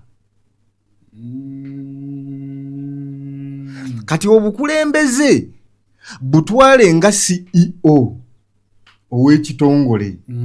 Olaba emirimu CEO gy'akola si buli mujega nti agisobola. Kakati omuntu atasobola kuddukanya kitongole kyonna nga CEO yandibadde taweebwa mwaganya kuzannyira ku bantu. Naye olw'okuba ebiseera ebimu abajega babeera bafaanana nnyo n'ababalonda, kyangu nnyo olw'enduululuulu ezo. Ndowooza palamenti eno ey'e11 z'owulira abantu nga beebuuza naye baani abo be twalonda? Twalonda atufaanana.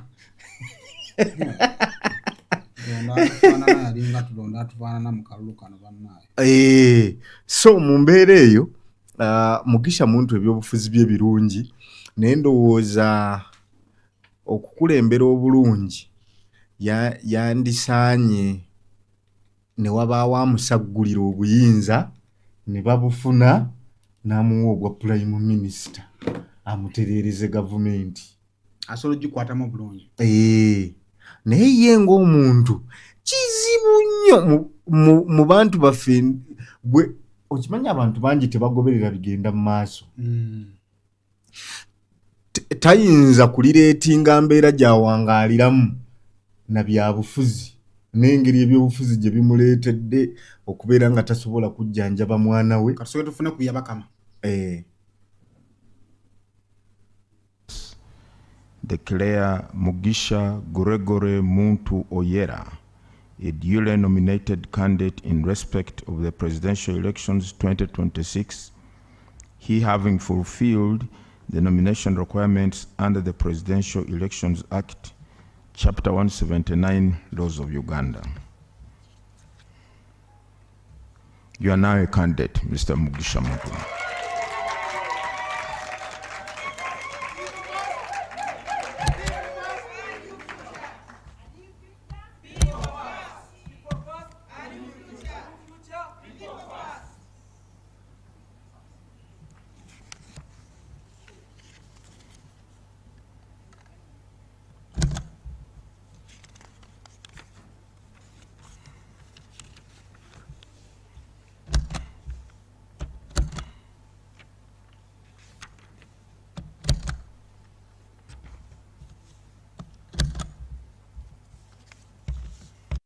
Kakati awo nno we tuli Katonda nyo tugenda kuma Mugisha Muntu because I know okwogera mu maaso awo.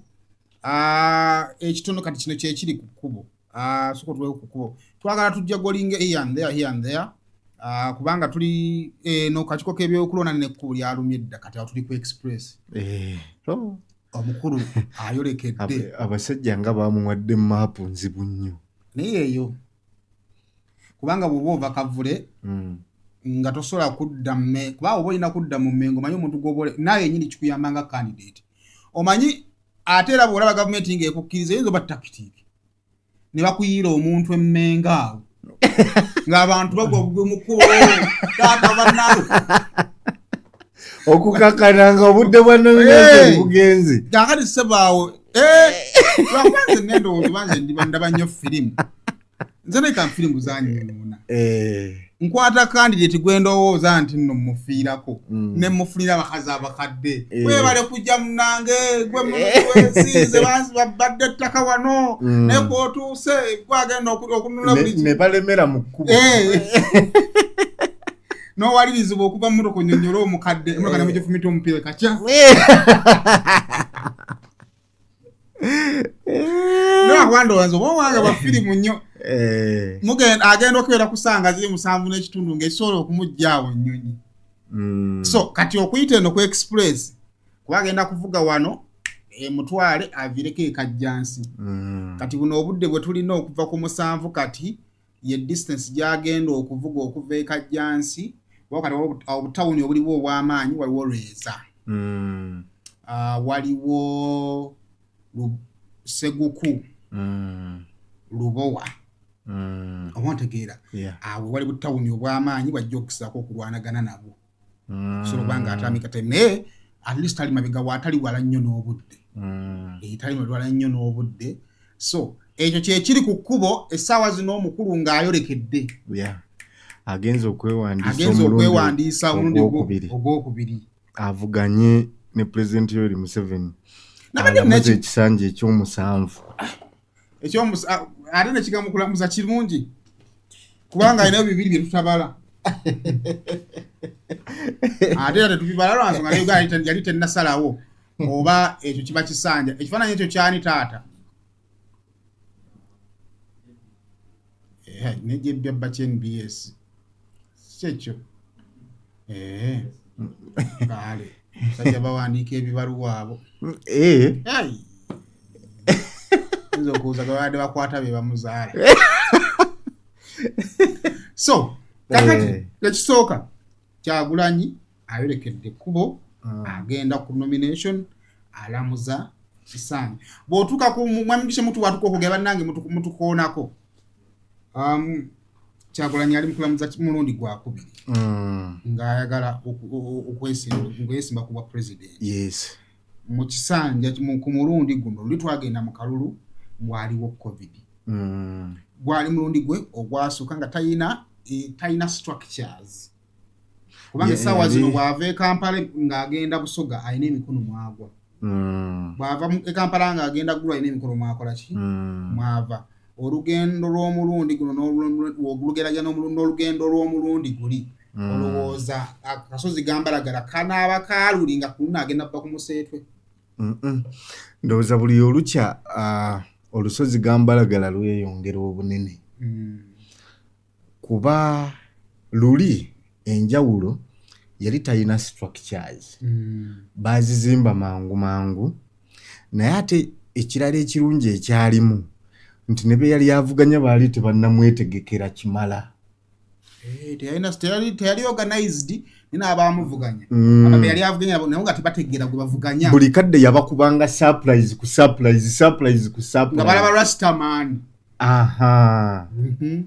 kakati bwe yava mu kalulu ako nga babadde avuganya abataddeko akazita ak'amaanyi kuba ndowooza teri muntu yali afunye bitundu 3.5 nebadde ne rekodi zange wano producer nazikuwaddeko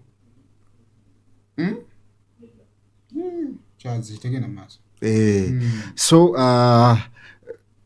kyenzijukira Besigye ayinza okuba yafunako ku bululu ku bitundu ebyo naye nga teyaweza bululu nga mu kiseera ekyo vota 5 n'ekitundu Museveni n'afuna bungi ekyasala percentage ya Besigye Bobo yafuna 3,600,000 so obululu obwo bungi nnyo ku ludda oluvuganya Besigye yasooka yafuna millions zaali 2 kitegeeza vota 5 yali wansiko kakati mu kalulu akawedde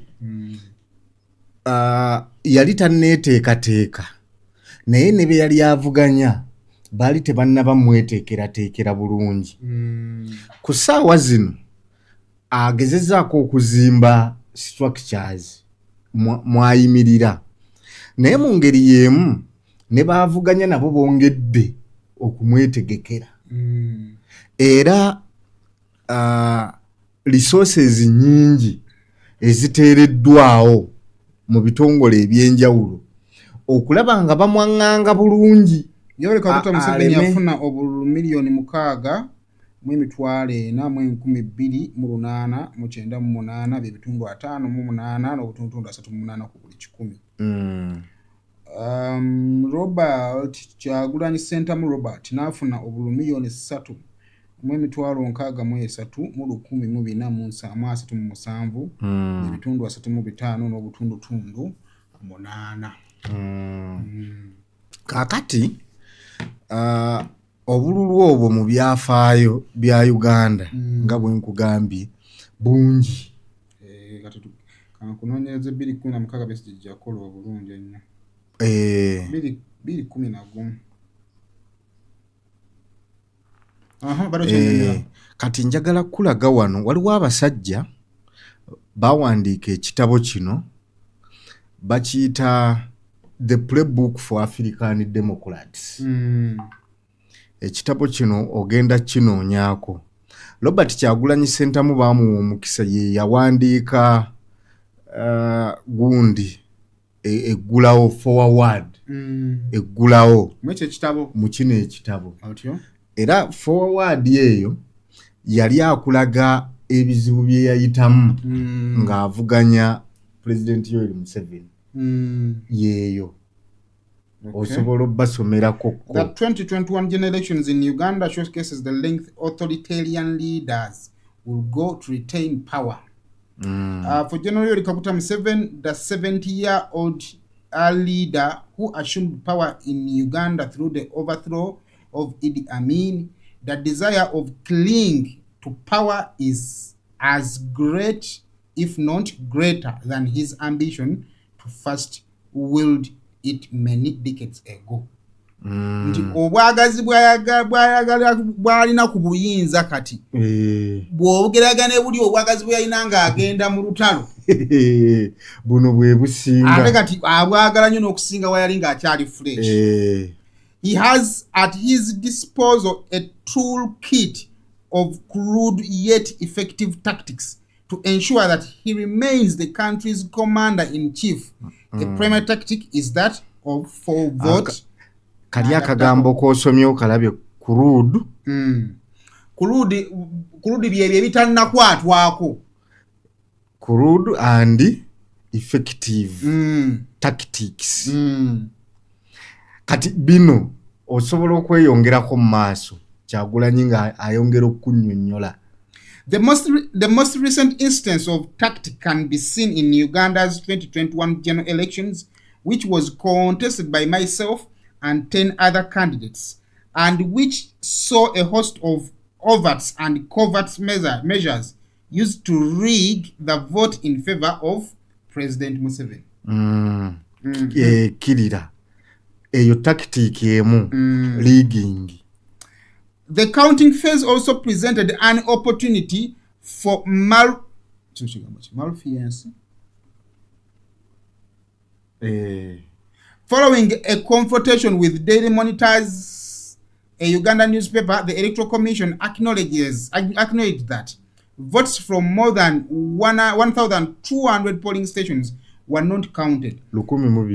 These were from urban areas such as Kampala, where I had pulled favorably, amassing more than 75% of the votes. Counting irregularities also included instances of deceased individuals having voted. Abafa. Agamba nti mukalulu n'abafu balonda.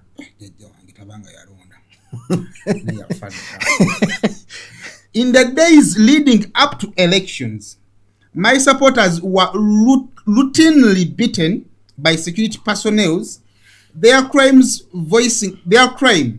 was voicing their support for me and carrying opposition signs.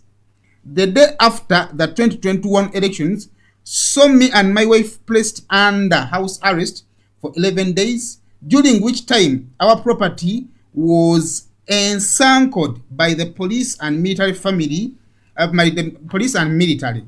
Family, friends, and even US ambassador were all denied entry to my home.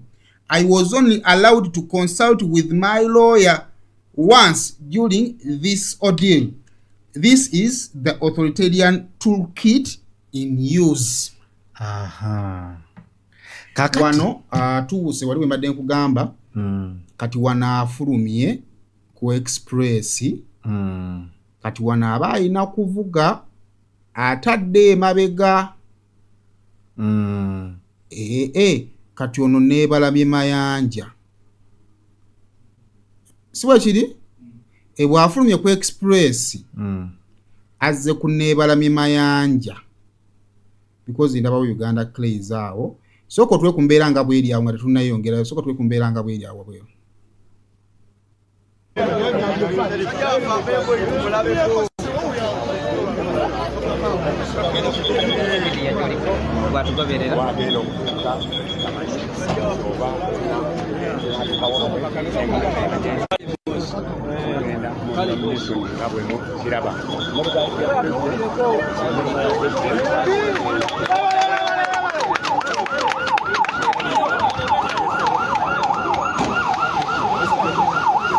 Set to go. The team is set to go. The people's president.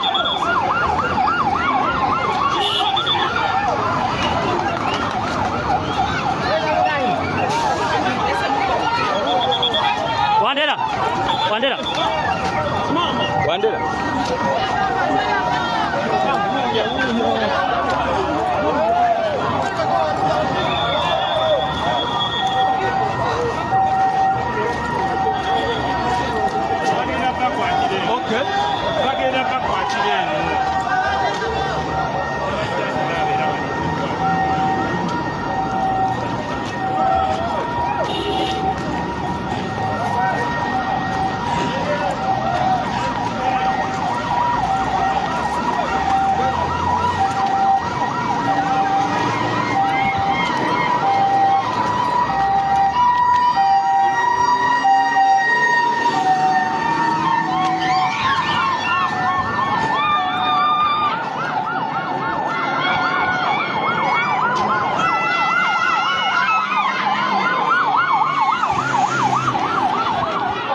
amanyi Entebbe road bw'ofuluma ku express ngodde Kampala waliwo awali junction awali ebitaala abyo nolikuza ku neebalamye mayanja lino likwongerayo mu kibuga Kampala kaakati awo waliwo ebbala bagiyitanga Leeros awo we bali kale katusoke tufune ku muntu katono nnyo ate then nga tufuna n'ebiva wa Kyagulanyi yakyali mu kkubo atuuka wano ekitegezo n'agenda baafuluma ngate Kyagulanyi ayingira wano ajjo president Yoweri Kaguta Museveni ssaawa 3:58 badde atuuse naye ate ayagala obuyinza ate yakedde nnyo zinaawera 7 building of systems that deliver services, systems that enable the country to function. And we are glad, because in 2021, we participated. Our participation then was to sow seeds. I would like to believe, if it's the will of God, that this time around is going to be a time of harvest.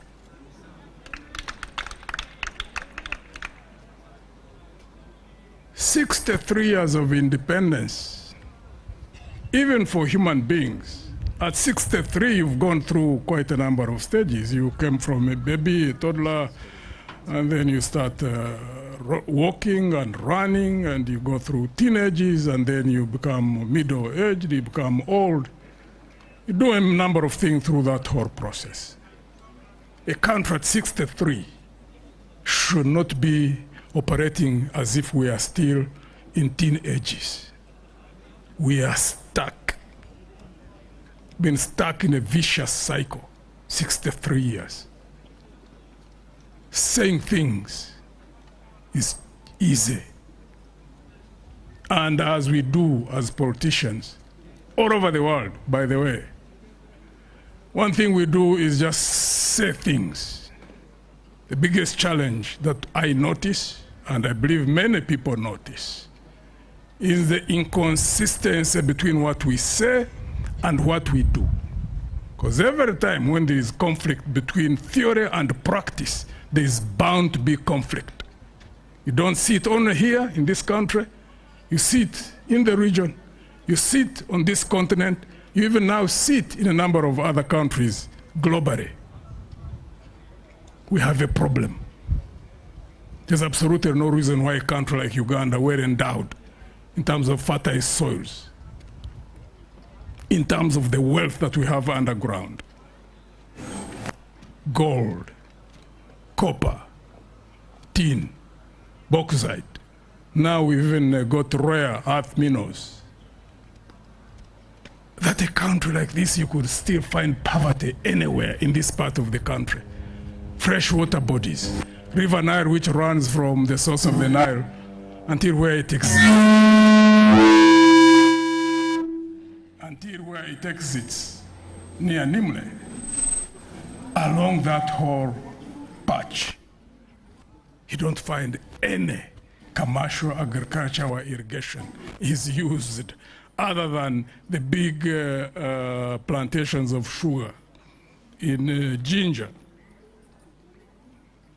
That's a reflection of the ineptness or sheer irresponsibility on the part of the political class in this country. Because when I talk about this, I'm not only talking about the current regime. We only had hope, those of us went the bush to fight for 5 years. And we took power. And we condemned all things that had happened before.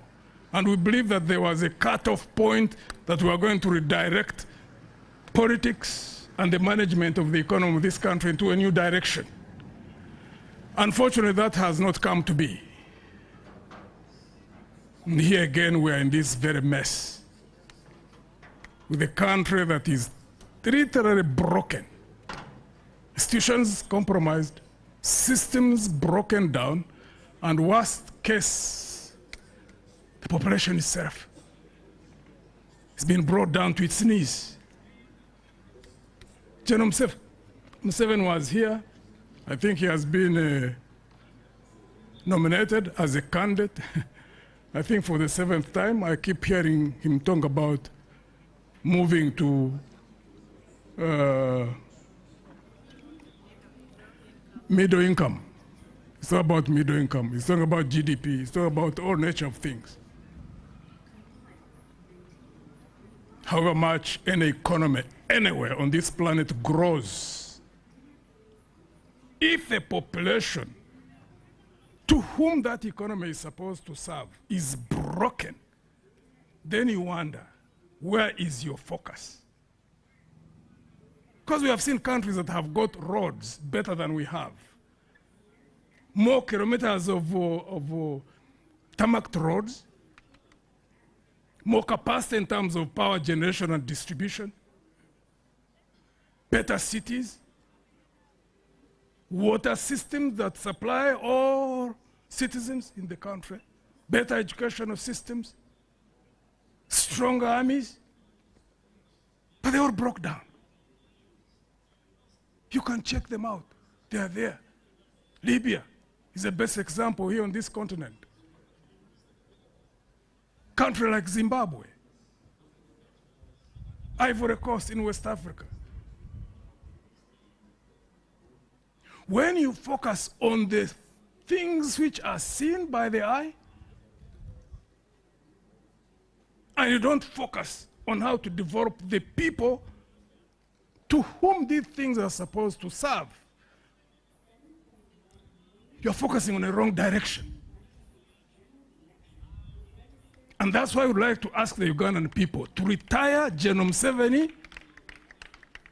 this time round in a peaceful way, because he cannot take this country any further beyond where we are now. Every moment he stays in office, the country is going to get deeper and deeper into problems. Why so?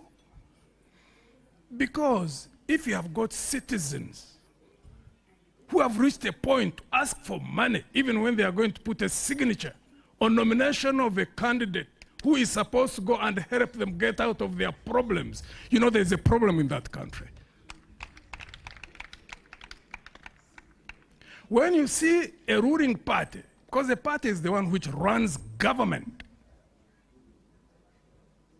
in a stretch of 3 months in which they were conducting their primaries, which culminated into Kololo, where they stripped themselves naked in broad daylight, and it showed who.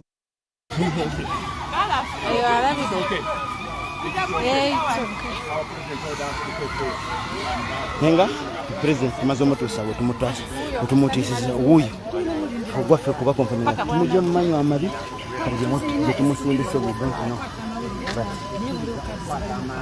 tumusindise tumanyi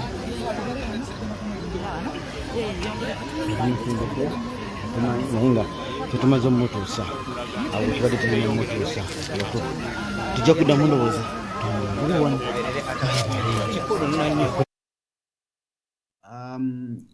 Robert Kyagulanyi Ssentamu eddakiika 23 ezakayita ku ssaawa 7 zimusanze mutaka ku geeti y'akakiiko k'ebyokulonda. Era ali mu kuyita kati mu mitendera egigwanidde ate okusobola okubeera nga ate ayingira mu ndeeyo. Wali bwe tubadde General Gregory Mugisha Muntu ali mu kwogerako eri eggwanga. Ne mu byayo nootinzeeko bye ndowoozezza nti bikulu nnyo, agambye nti eggwanga bwe lituuka ku mutendera nga omuntu eyeesimbyewo ku kifo ky'obukulembeze bw'eggwanga, abantu bakusaba ssente okusobola okukuteerako omukono, omanya nti eggwanga eryo lirina obuzibu. And I think it makes sense. A lot of sense. Everything in Uganda has been monetized. And chikola nga okyali awo ssente ezo ezigabwa ezidiibudwa wezikyali. Bwe twali mu kalulu ka SEC, speaker because akyali awo weziri ezidiibudwa zaagabwa. Era ne mama Kadaga yagabanga. Not until we yatuuka kati nga si ali side yeno gye zigawa si mwavu. Ero lyakulimba nti mwavu abamulimba. Ate era n'obwavu buyinza obutabawo kubanga tadigida. Naye teyaziteekamu. Kati waliwo asobola okugamba oba tolina togaba. Oba ontegeera. Naye kituuka time nga eggwanga lituuka nga buli omu alowooleza ssente. Nina omuntu omu ku baadde baagala ente abaagala kugenda ku ballot paper alina amaaso ge yambikkula. Omanyi omuntu okugenda ku ballot paper nti kyekimu ku bintu bikyasinze okubeera ebinene mu nsi mu ggwanga muno. Anti oba wenkana as far as 2021 is concerned. Mu ndaba y'ebintu mu nsi. Robert Kyagulanyi Ssentamu bayinza okuba tebaawukana nnyo na Katumba Oye kubanga bonna bali ba presidential candidates. They all appeared on the ballot. Era ojja kusanga nti ono just kyamusingako byakulabirako nti bankubidde wali bankoze bwe bati n'abalala babimwogera kubanga yasinga amaanyi. Naye ate ne Katumba Oye asobola okufuna the same privileges mu outside world. Ne Kyagulanyi byafuna. Oli nangamba Saimu gwenze kasantuuka ku ballot oba oyagala asayira mu gwenkoonaako. Kubanga bamulabanga opposition. Era omuzungu waaba ayogera ku Besigye amwogerako nga opposition leader. Tagenda mu rank ati mate yavaawo n'addawo bamwogerako nga opposition leader. Kati nawo bagenda ku ballot yabamu babadde bagenda mu business n'abantu nabo ne bakibuuka nti waki abagenda ku ballot nabo bangi mu bondo ne mubaamu abagezi abagamba nti nako tugwafuuse mulyo kati olwatandika okugamba nti kati munange naffe ajjo tusaba emikono soko oteeka wano ssente soko male tuteeka wano ssente ekyo kigenda mu maaso katundu so olw'eddakiika nga ziizo ku njogera ya Mugisha Muntu nga bw'ali awo ekiri saa zino ku mulyango ttiimu ya NUP bali ku mulyango beteekateeka kuyingira eno General Mugisha Muntu ali mu kumaliriza kwogera kwe kyendowooza nti bakeddemukko kikulu nnyo ekikuyambako to put together ebintu byo byonna nga toli mu kupakuka kituufu kasobola ku Mugisha Muntu katono nnyo. Human resource factor is the central core to any development process. So even when we look at education, quality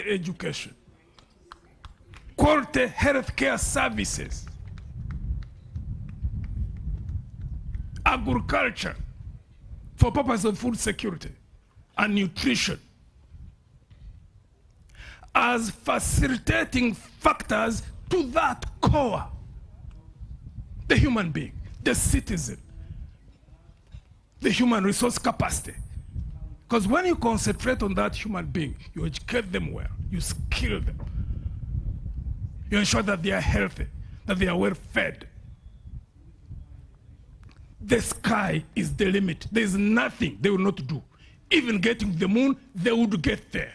Because those who have gone there are not any better than we are.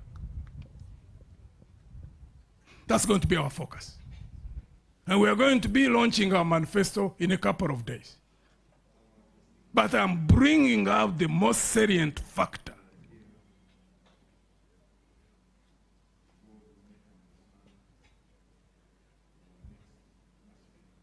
General 7 keeps talking about peace.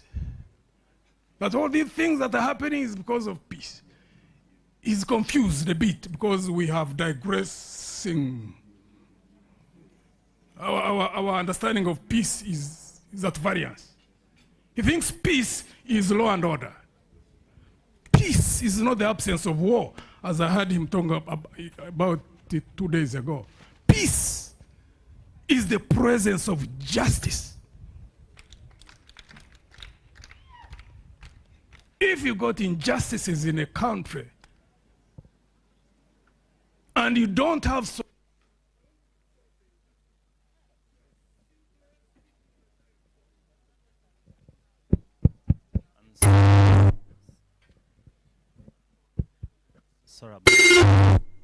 nenga mugamba mutya bannanga abali kuno pulezidenti waffe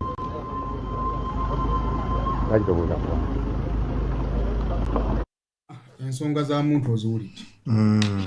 Mugisha Muntu alina ensonga zakonyeeko nekyasinga okwesibako kwe kuzimba structures.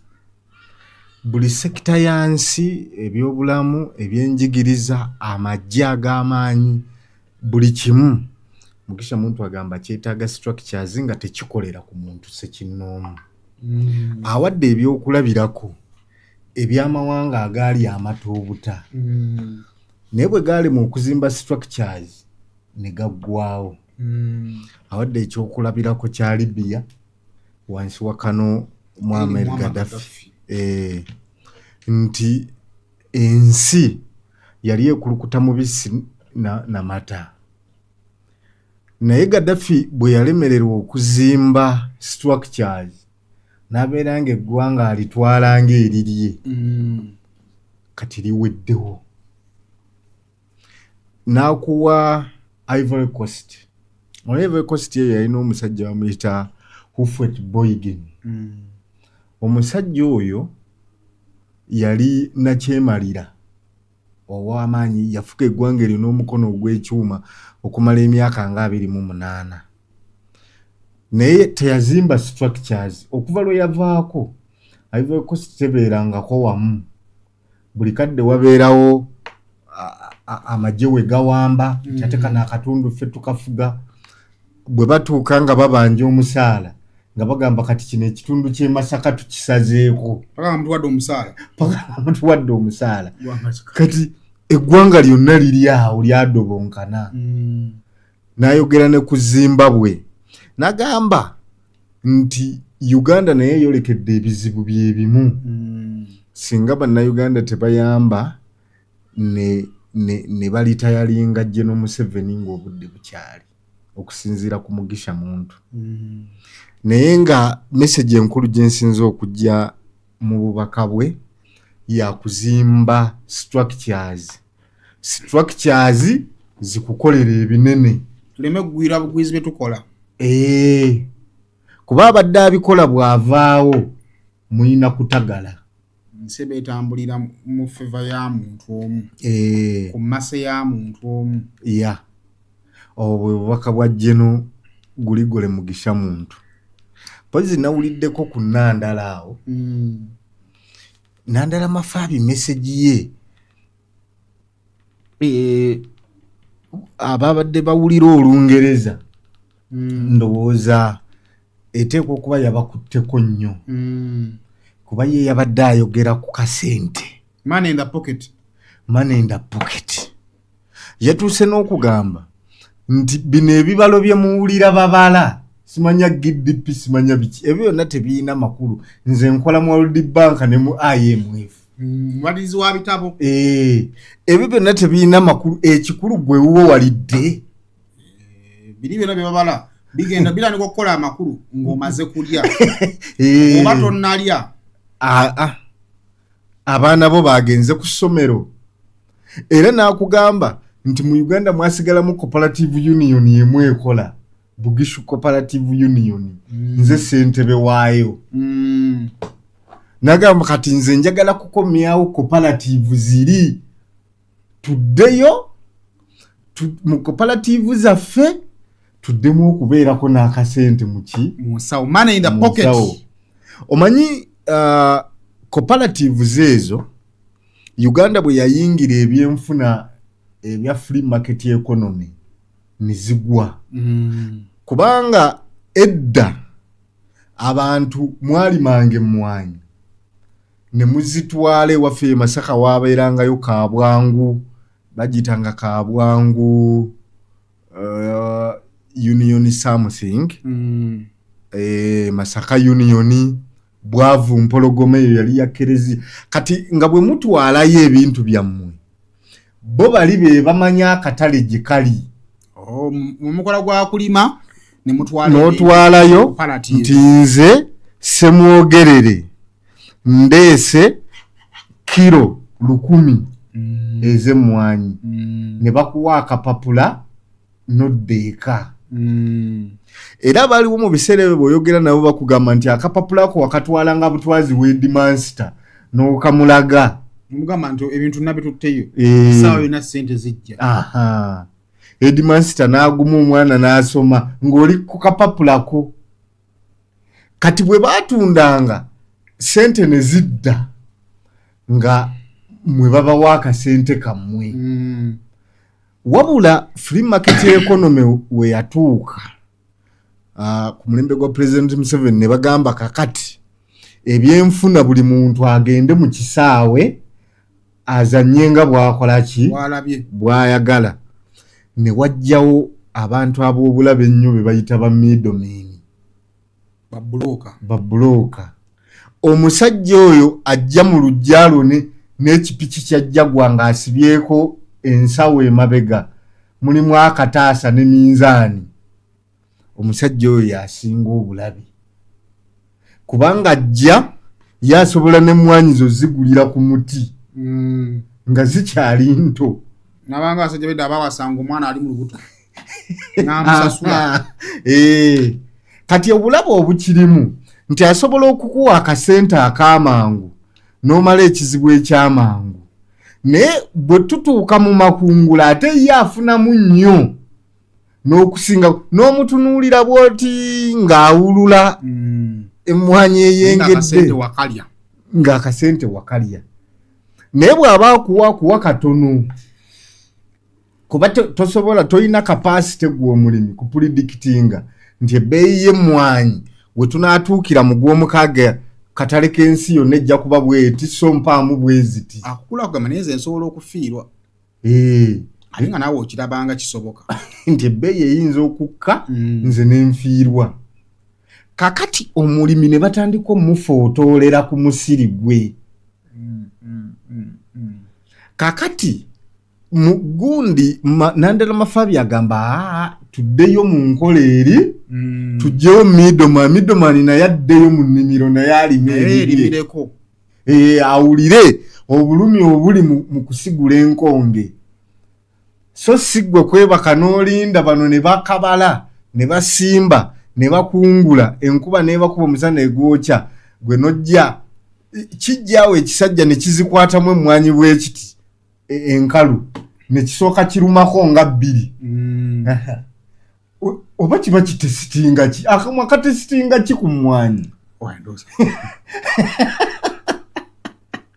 era ebisajja ebiyaayeyaye nga bwomanyi bwe bikola nekiruma ku mmwanyi gy'oli kyekyagirima nekiruma kiti kakati nze nno baba buloka abo era be bamu be balinga nga basuubuzi yes buli omu akusuubulira ku bbeeyi ye nze nalundako omuntu butambuza ddembe musajja najja bazigula bwe bati aginyigako bwati ekigodo nga kinene nenga gyatwala bwaguuga n'asooka akudondola nno sente era n'agamba kati tuzino tusuleko kilo bweziti z'amasavu nino omugamba nyama ki nva kizi wali oguzeko ezitalina kigundi kakati obubbi bw'abasajja abo munnayuganda atuuka ng'ali vulnerable kuba gavumenti yagamba mwemalire ebintu byammwe eyo gwasalawo embizi yo gitunda sente mmeka n'oli asalawo agula sente mukkaanyize eyo nze sibiriimu kati gavumenti bwe yagamba nti tebiriimu ono omusajja omugezigezi abeera mu trading center n'ategeera nti obusuubuzi bukola osobola okukola amagoba ga bitundu 100 ku 100 nakkirira ekyalo n'atandika okudondola omulimi nga teri ayamba kati olaba ebisajja ebyo byeyogeddeko nina muzeeyi wange yali alunda ebisolo ebyo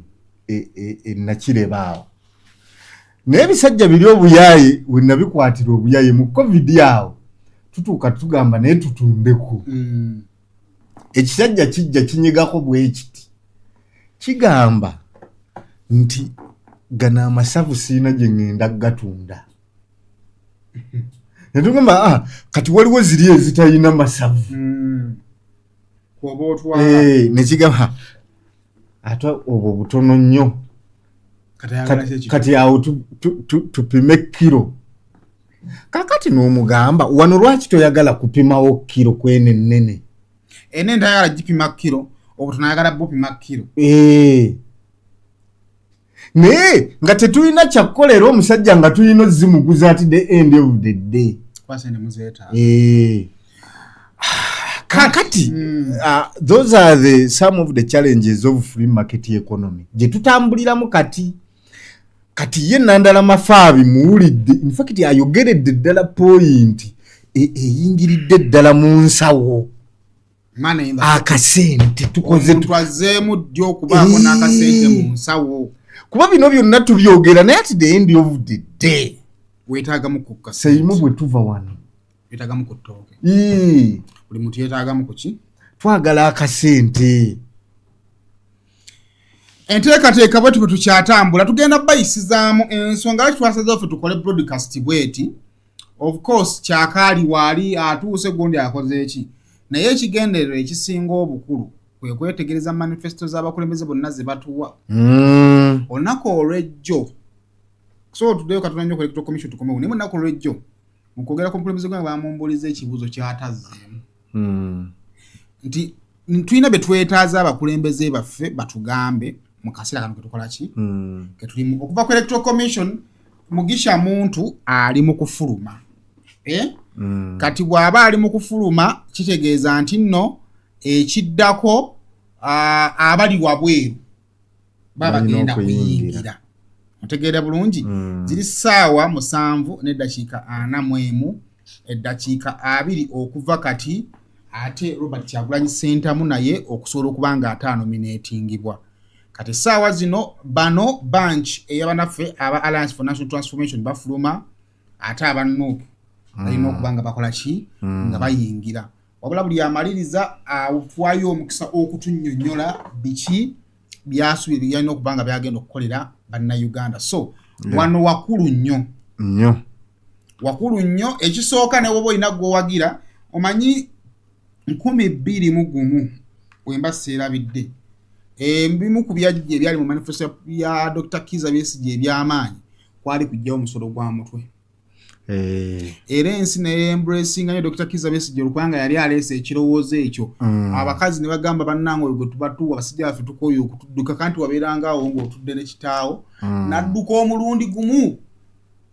Kumba abasajja b'omusolo bazze. Nze abasajja abo nali muto twabeeranga bwayisaawo bayitawo kazoketi faraawo. Kati waliwo omwala gwe twali tupangisa waliwo omwala ogwali guveeyo waggulu nga kati gwawula ettaka lya Land Road ne sayidi zeeri. Baagoba omusajja n'abuuka omwala bwe yakomawo yagwegezaamu nga tagusobola. Mu kukomawo yagwegezaamu gwamulemerera ne wali yayitawo tamanyi ngeri gye yagubuuka. Anti omusolo wabeeranga awo.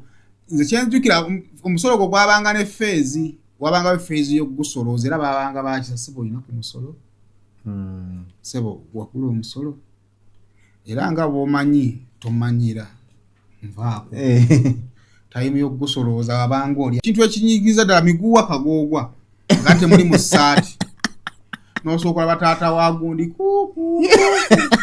So waki ndeese ekyo nti mu kaseera kano ke tulimu ne gw'obanga omuntu tomuwagira listen muyinza okubaako kye mupiikinga nga kyaleese kikola amakulu. Banga twava mu kalulu ako Besigye teyawangula kalulu naye Museveni kyeyatandikirako omusolo gw'omutwe n'agugjawo. Kyova generation yaffe tugenza okutegeera tumanyi namboozi ya musolo gwa mutwe koleka omuntu nga memory ye ejjukira bulungi oba okitegeera.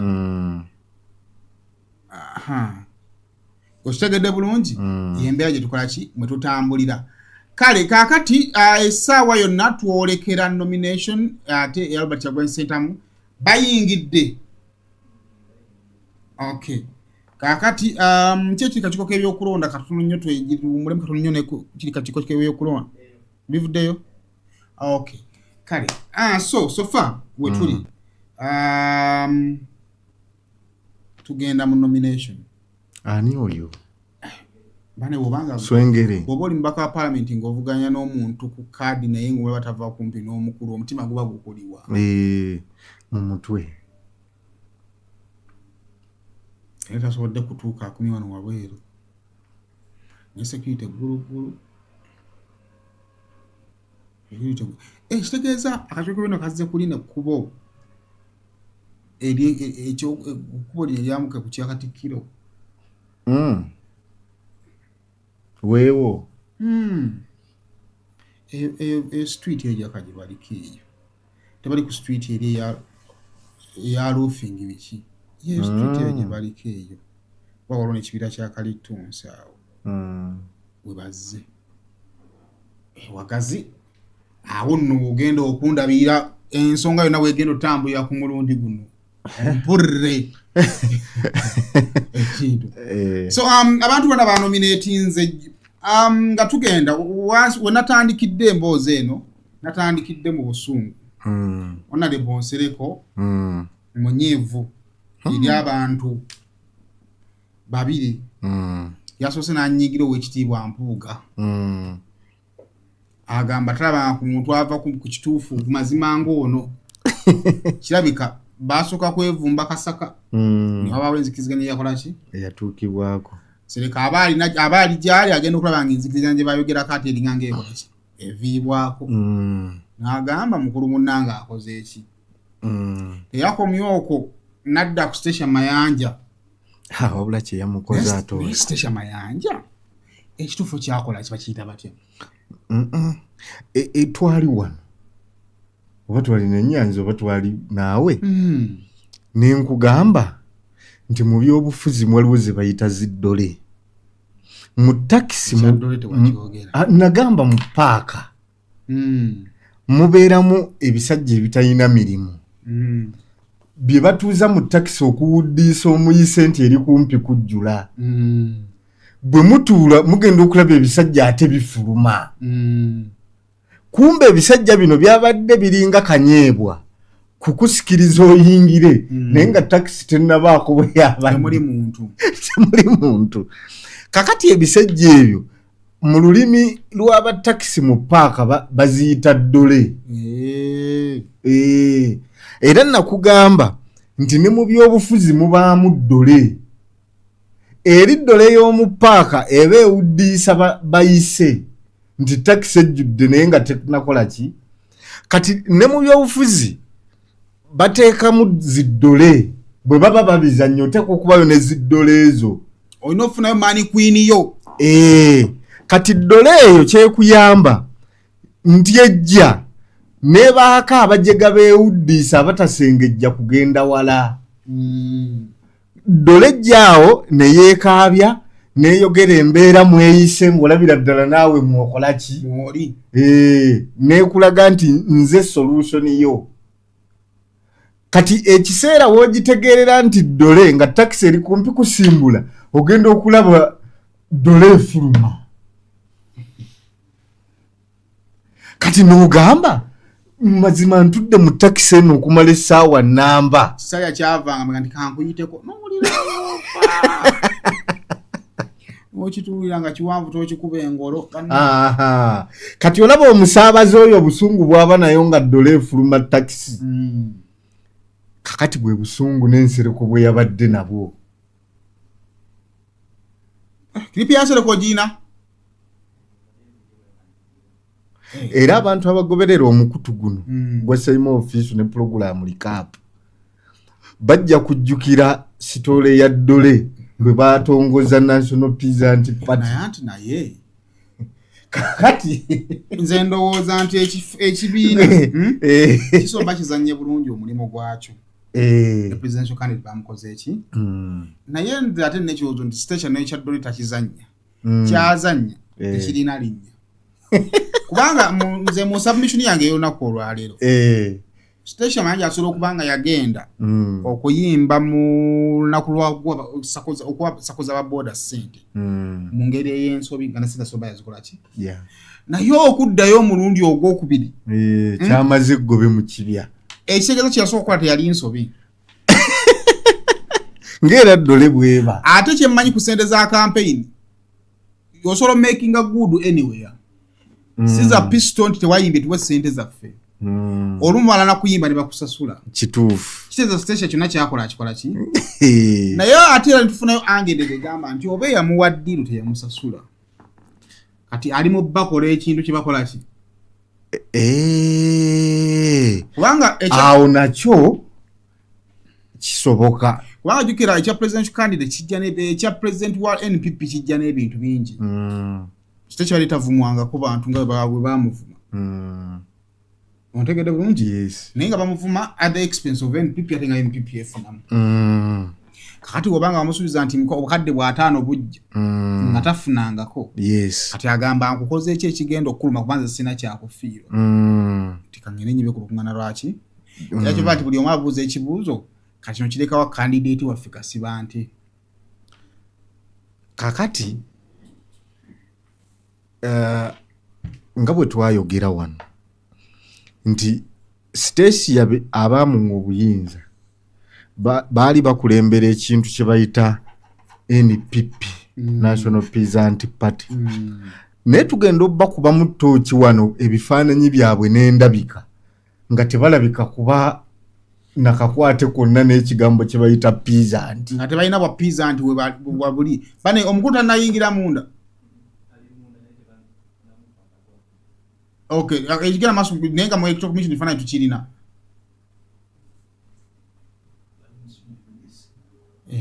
Okay. Kakati abantu abo abawa Stacy ekibiina ne Stacy ne Kasiba nti bonna kulembeze Stacia naye twagamba wano nga tetulabye obukulembeze bukyukira mu delegates conference saawo ku gundi katulabe kyamazima politics omusajja ono yakwasa Stacia fayiro obuyinza tebabukyusa bwe bati olaba ekibiina kifugibwa ku ssemateeka okimanyi nti ekibiina kisobola okukola nga president waakyo munafu okusinga secretary general kakati tusobola kusangayo NPP ng'esobola okuba ne president nefuna ne presidential candidate naye nga secretary general yetakyuka yoyo yenanyini kibiina yanoonya face era kyendowooza nti ekisooka yabayamba okufuna kye baali beetaaga. Biki ebiri mu manifesto ya Kasiba nti saamuwuliriza eggulu yogedde ku kiyogeddera ku muntu wa wansi, the fact that it is bantu ba wansi peasant. Naye Kasiba nti yavudde yasuddewo enaalemu kakati ekintu kya Kasiba nti kifaananira n'ekya Stacia kuba Kasiba nti ku ssomero lye ne bw'abadde akola emikolo ng'ab'enaalemu be bajjanga abagenyi abakulu nti yagambye senior citizen senior citizen asobola okuyita omuntu yenna ow'amaanyi mu ggwanga n'ajja which makes sense. Okay. Naye tulaba nga Stacia ali mu battemula ate ng'akikola kagenderere bayinza okuba eri ango gy'oleeseemu bayinza okuba baamuleetera diiru ne batamusasula ate Stacia kuniye ne ku ssente bali bati awo Stacia aba mutuufu ate awo mba muwagira kikulu ku kinne waakyo kuba tosobola gwe kukugoba diiru zo ng'ozigobera ku nze ate nze najja kukumulisiza gwe nga bw'olya anti olajja kubuuza naye gwe nga bw'obalaba ssaawa eyo NPP yalidde ku ssente yafunye ku ssente eteekwa okuba sebo okulabikira ku ballot paper eyo nga tonnalya ku ssente nga gwe NPP tekisoboka tekisoboka soba yafunye dda sente zazze naye ali mu kubanja ayinza okuba ekyo mbadde sinnakirowoozaako naye angeyo bw'ogireeseemu naye esoboka nze ndaba ali mu kubanja baamuleeta ndantu festival n'agibaleetera n'abaleetera n'amawulire amawulire ga Stacia Mayanja ye president w'ekibiina buli omu gaamwewuunyisa era bwe munayongera okumanya NPP eki era bwe mwagimanyi nti NPP akabaniro kalaamu ne bavuma omukazi mwate ne mutamuwa ssente ze tegedde bulungi nanga kati kamba banje mu ngeri gye mujja kunneera bonna teri ayogera naye bamufiiringa okufaako obufi naye banne mu kibiina tebannafulumya wadde ekiwandiiko ne Stacia tannafulumya wadde ekiwandiiko Stacia kyakola gwa kuyimba na kunyenya kabina soko tuve ku nsereko gwakola kunyenya kabina akanyenya okufa akasinza okunyiza nze nowala nsereko wabweru ng'ali kakiiko k'ebyokulonda ewalugwe nakwadde nga ali ku kakiiko k'ebyokulonda naali ku Stacia naali ku gundi ku mpuuga namukuweereza tonamulaba kera ku bintu byenakuwadde soko tuwekoyo okuwampuuga njala kunywa ku mazzi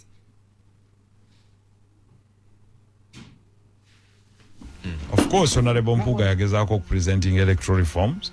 It's a fact. Okay. It's a fact. But is he trying to say that teyesimbyewo ekibiina kye tekyasimbyewo president lwa electoral reforms? Kakati ali mu kugezaako kugamba nti electoral commission egenda okulondesa ba president yanjawulo kwegenda okulondesa ba MP. Tunula mu kamera. Si yanjawulo. Electoral commission mu magezi ge egenda okulondesa ba president yanjawulo kwegenda okulondesa ebo otunuulira ono wa kabina agenze n'okuyimba n'ayimba leero rubbish very stupid These are the idiots that make the opposition look bogus. Mboyo nayo opposition. Kine Kigwa H.E. Ogamba you're president of the party ogenze kuyimba. Candidate wo bali mu kumunominatinga. Oyimbira presidential candidate mulala. Making us look as a bunch of jokers. Why are they using musicians in such a manner? Kigenze kiwuba akabina n'akatambaala ku stage. Bwe bakiwalampa abasajja. Very stupid. Making a fool about our Islamic religion. No Busiramu. So how do you want to portray us as Muslim? Kimazao kizeyo.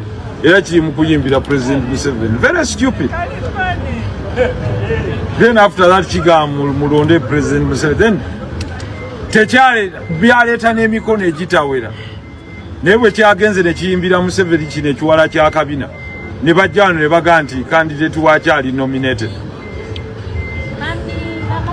So President Museveni asubira tugenda naffe tumufukambire nga bano abamufuuyira akabina ku stage. So what do you mean you are not happy with the process? Who is there in the process anyway? The one you are... Which process are you talking about? You are coming into. We are waiting for the Abakama to tell us whether there is a process.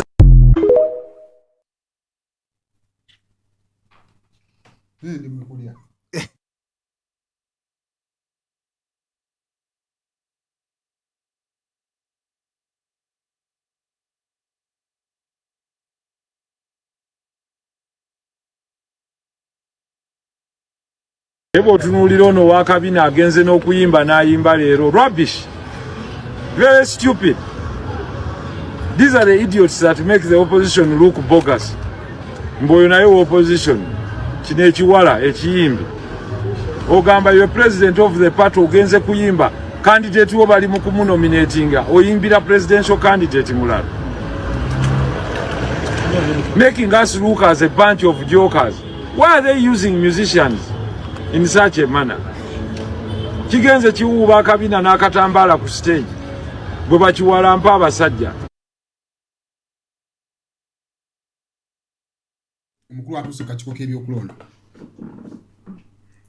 Awerekeddwako baani abo olabako? Nambeshe. Babbi. Nubyandi. Abamyuka be bonna.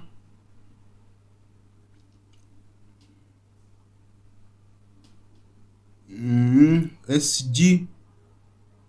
Omumyuka mu Buganda. Mwaki mutali mu ggwanga. Simanyi bulungi.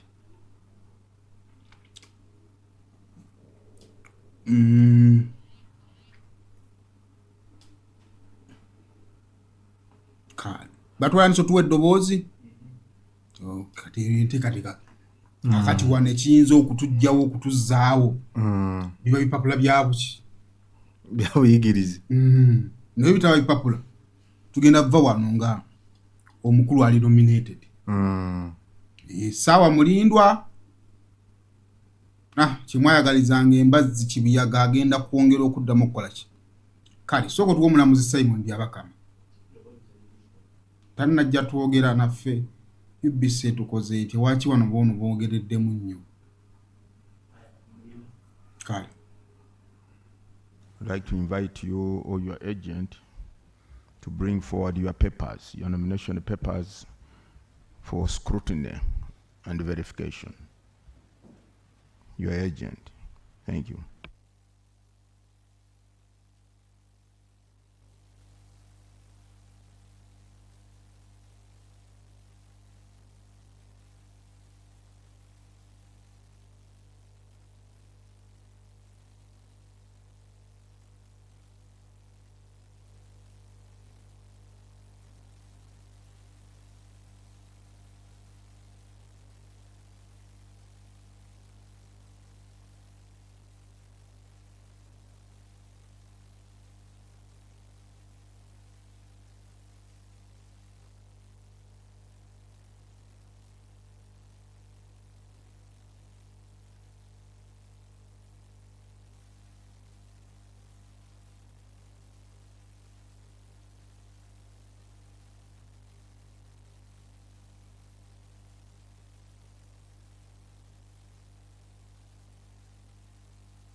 The nominator, can you stand up, please? Nantumbwe Jen is here. Nominator. Seconder, Jago Fred, the seconder. All right. You can remain seated.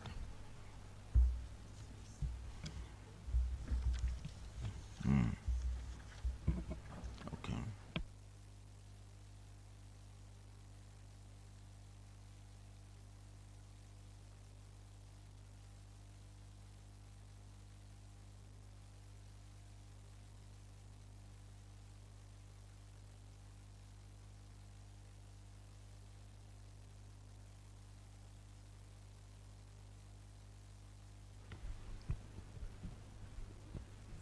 To the people who may be joining this occasion for the first time, here and online,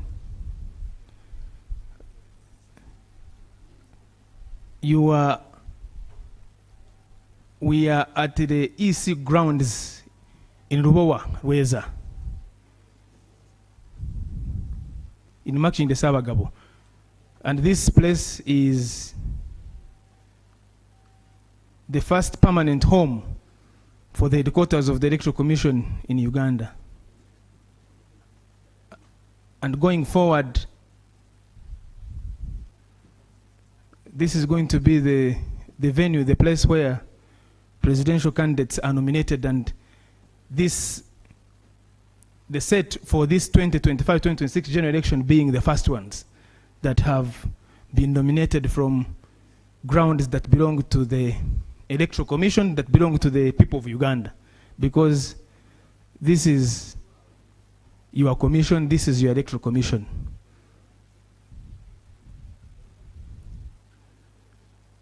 And so those who are watching online and following on TV and other platforms, the Commission has now instructed the technical teams here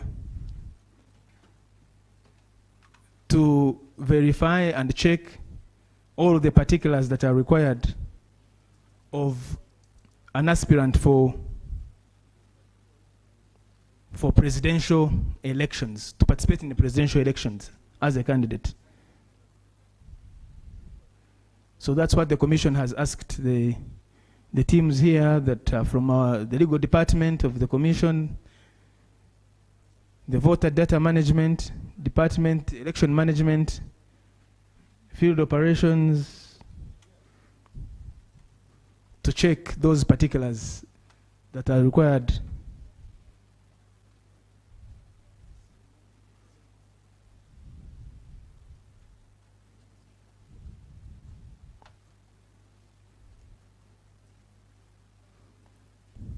And they are checking those particulars which the aspirant was informed to bring as they submit their nomination papers.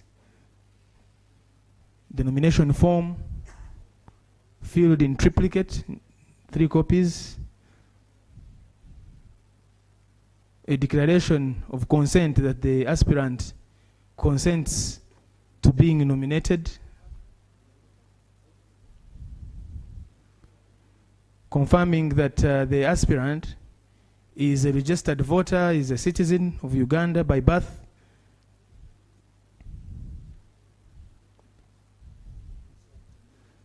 and confirming, as the Commission said, as required by the law, that the aspirant has got the minimum academic qualifications, that they have attained at least advanced level standard or senior 6. So they're checking to confirm that the aspirant went to school. They're also confirming and checking those other particulars.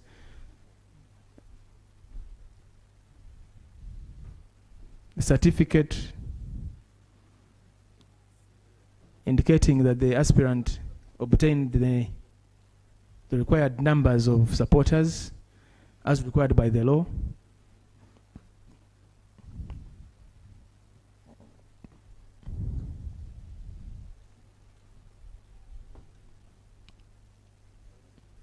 that the aspirant has paid the required nomination fee of 20 million shillings.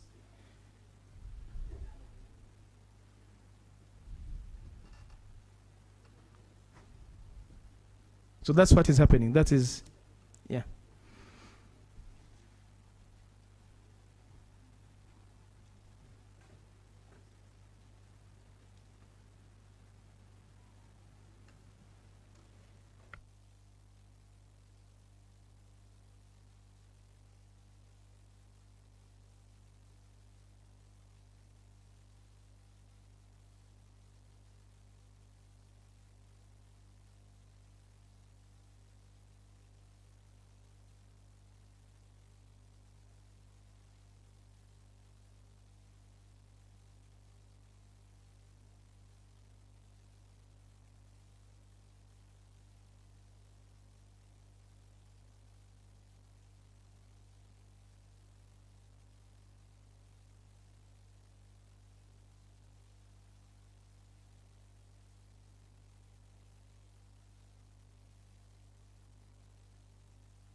We thank members of the press for keeping the country and citizens of Uganda and everybody that is watching these proceedings, for keeping them informed of what is happening, because this is their exercise. This is the exercise of the people of Uganda, and what the commission is doing is fulfilling that responsibility that it has. So we thank you, members of the press, for since yesterday, actually since the roadmap started, the roadmap to the 2025-26 general election was first launched in July 2023, and again revised and relaunched in the presence of stakeholders in August 2024. And over time, a number of milestones on that roadmap have been undertaken, including demarcation of electoral areas at local government level, the organization of polling stations, mapping of persons with disabilities to polling stations, the first major nationwide mapping of persons with disabilities to establish who they are, where they are, what kind of disabilities they have, what needs to be done to ensure that there is greater inclusivity in the electoral process by persons with disabilities. And one of the things that the Commission has done and endeavors to do is to make sure, for instance, that on events of this nature and others, that there is sign language interpretation or translation. And you can see we have Mebo Murunji there for those who understand the language of sign language. And then the Commission undertook the update of the National Voters Register. Period was given when voters who had the opportunity to, those who are not on the register, to register as voters. Those who were new voters to register as new voters after attaining the required age. There was also the opportunity for those who wish to make transfers from one voting location to another to do so as provided for in the law. There was a period for the display of the voters register at the various levels. And fast forward, now we are in this nomination process, which started with nominations at local government level,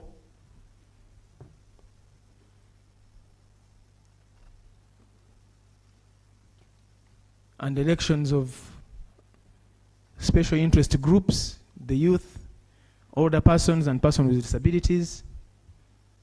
And now we are here for nominations for the people that are aspiring to the top position in the land. When the roadmap was announced, 23rd and 24th of September looked to be very far. But now we're on the last day, 24th. So you're welcome.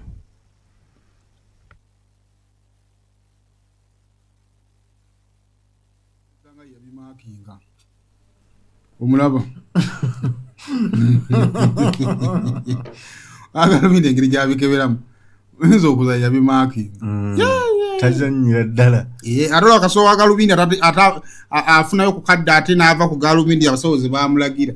Anaagala atunusa amaaso. Ngoma yakye yeetegereza kikulu. Olaba. Lupapula ku lupapula. Kati nno wano basibo ne bannyabo ataasoma give us some time. Tusooke tuyite mu nsonga zino ezo tujja ziyitamu nyangu. Kati sofa tuyina candidate Museveni. Yoweri Kaguta Museveni tuyabula n'epya yani? Semalungu. The master of Yoweri Kaguta Museveni tulihabula Semalungu. So this is what we Semalungu kitegeeza the master of deserts and the bushes. Okay. Kabaka w'ensiko n'amalungu gonna. Ye Semalungu. Kuba yalwanira n'amala nabbulukuka. Tukanga. Saabalwanyi. Tuyina mulala kyawo. Tuyina General Grigore Mugisha muntu. Naye akonfamingiddwa.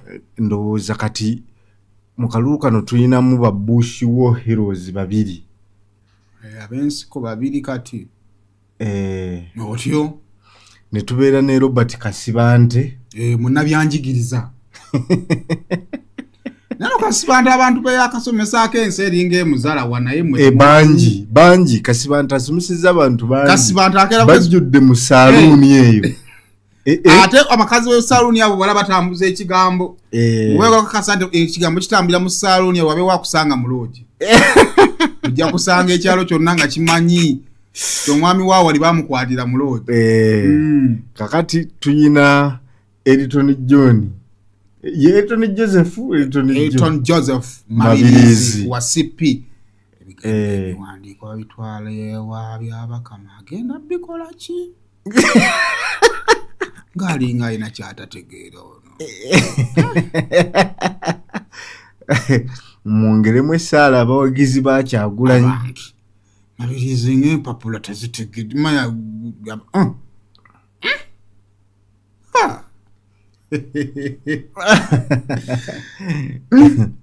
bali ku degree ene y'amateeka empya. Bali ku short certificate ye Harvard. Mubiris. Bakibedde nnyo. Nendooza ekikulu kya senior 6. Ebwe nandirowoozezza. Naye ate jjo kyekyazisizzayo Mabirizi. Nange nakyewuunyiza kubanga bw'aba alina senior ye ey'omukaaga ataddeko omukono. Akutaddeko. Oba ataddeko komenti. Ddayo weetegereze. Mabirizi agatuttira pake. Ekiri endeeba akimanyi. Muganda we Nateete. Takutula abantu omutima. Soko tuddizeeko katono bannaaye.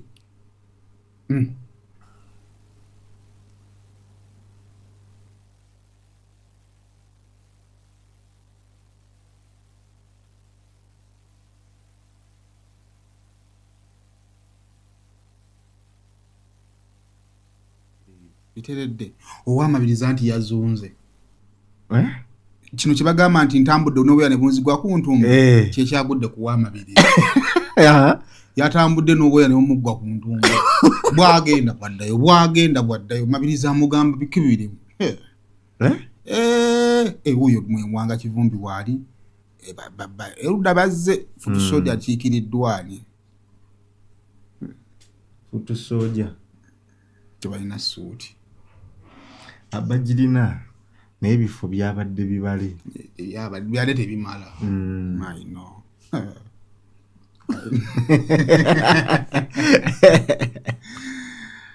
Omulamuzi Simon Byabakama agenda maaso okubeera nga ate atunula mu biwandiiko ate okusobola okuba nga ate tulaba wekisobola okukola ki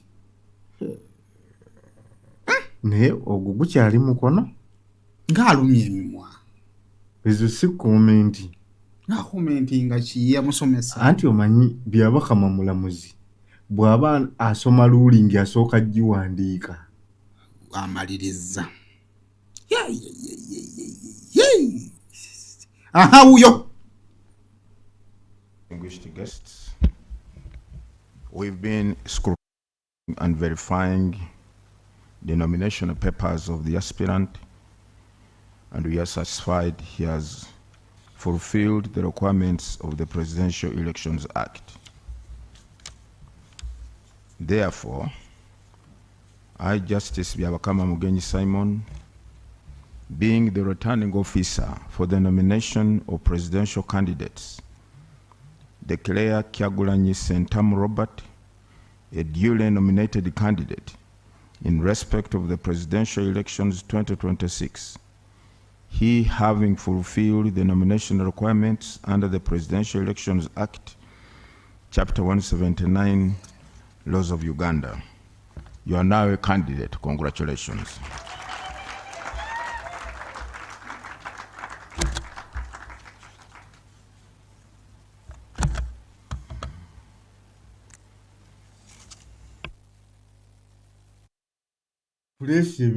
Musajja agenze n'aluma omumwa ngamba bannansi kiwaki aluma omumwa nga kugunti yagulumye aka kaseera tukayita kangu omusajja asobola okwekwasaayo akantu aka n'olaba bwe muguluba nviri ku mutwe kulina ezivuddeko so basebe ne bannyabo kiwedde Robert Kyagulanyi Sentamu kati Katonda yekka baka tusaazo ne bw'omunywa alondebwa ku ballot abakwali so Robert Kyagulanyi Sentamu agenze ku ballot omulundi ogwokubiri ng'avuganya President Yoweri Museveni alamuza ekisanja ekyomusanvu ebisanja musanvu bingi ngambye nti bintu tujjanga tetulidde njogedde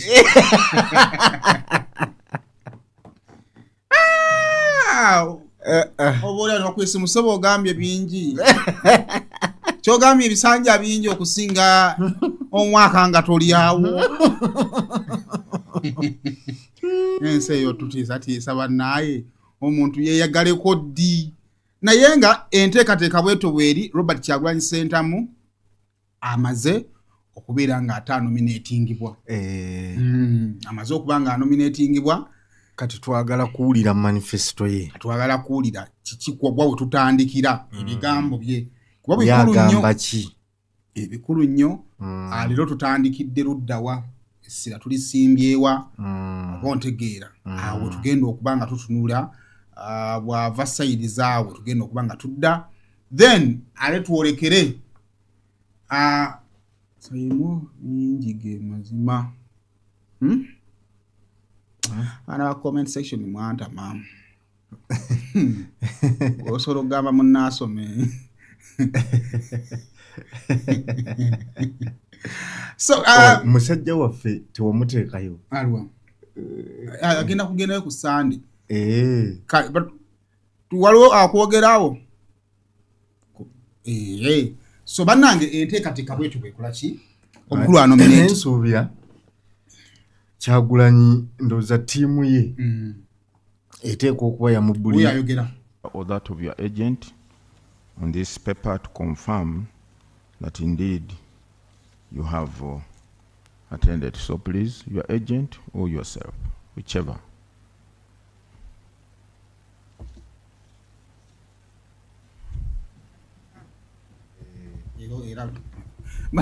Lubongo yabamode transport ya mala mafuta dekamugwera akamuroka ne musikako. Newa abasajja abo bajja bamazeeko nga muwogo. Ne lubongo yalina obuzibu bw'ekikalu ali nganze yakakizaayo kivaayo. Kale azze okupiikinga empapula awo Kyagulanyi yakolera kali katatata. Very smart. We Harvard. Base bwe Harvard toyina Uganda gyogenda gisanga. So Lubongo yajiwalo bajja okufanga abasinga. Walo bajja okufanga abasinga lwa Harvard eyo. Nigwe nubona ayogera na huyo mtuwe. Meetings and media program and also attend meetings on your behalf where necessary. Secondly, you are to avail the commission with a schedule of your campaign meetings and media program as soon as practicable, so as to facilitate the smooth harmonization of all the candidates' campaign programs countrywide before you embark on your campaign schedule, which officially begins on 29th of September. You're also to sign a memorandum of understanding with the Electoral Commission on compliance with the harmonized campaign program, timelines, and guidelines. Although the campaigns kick off on 29th, however, you are at liberty today to meet your supporters, since we could not allow them, all of them in here, at a designated place, either to roll out your manifesto or greet your supporters. You are at liberty to do that.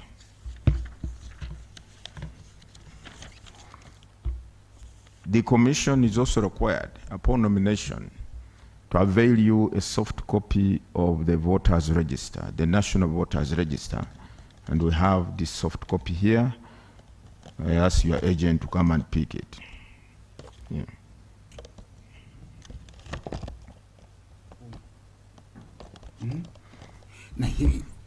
Yabakamanga taseka. Ati yitaga kuseka. Omulimo gwali kusebo. Gwe mulimo ogusinga obuzibu buli luvannyuma lwa myaka 5 mu Uganda. Gumukalubiridde. Bayinza okugukuwa n'oguzira wadde guliko omusaala munene. Bagumpe ndabe. Aha byabakama tugende mu maaso bannaye.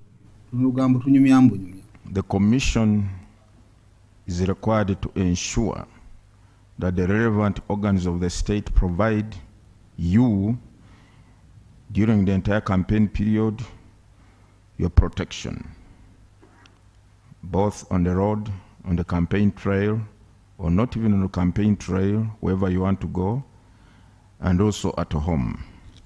To that extent, therefore, we are going to hand over to you a security vehicle together with the security personnel who will be guarding you at all times. The vehicle is at our cost. The fuel, the driver, the guards protecting you are all at our cost, even maintenance of the vehicle. Thereafter, we have a media tent.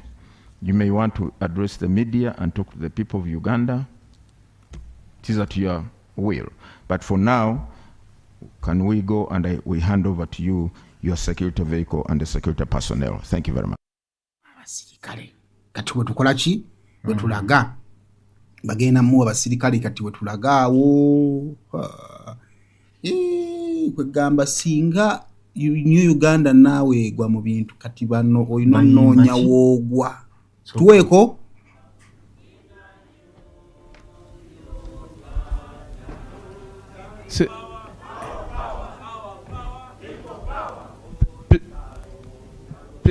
please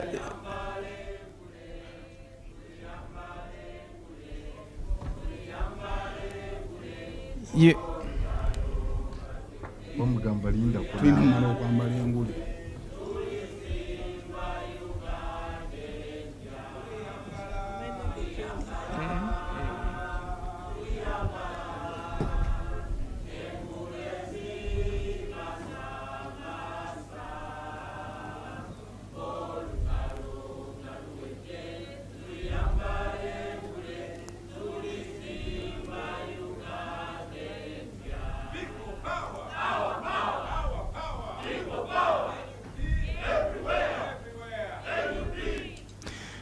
Thank you very much.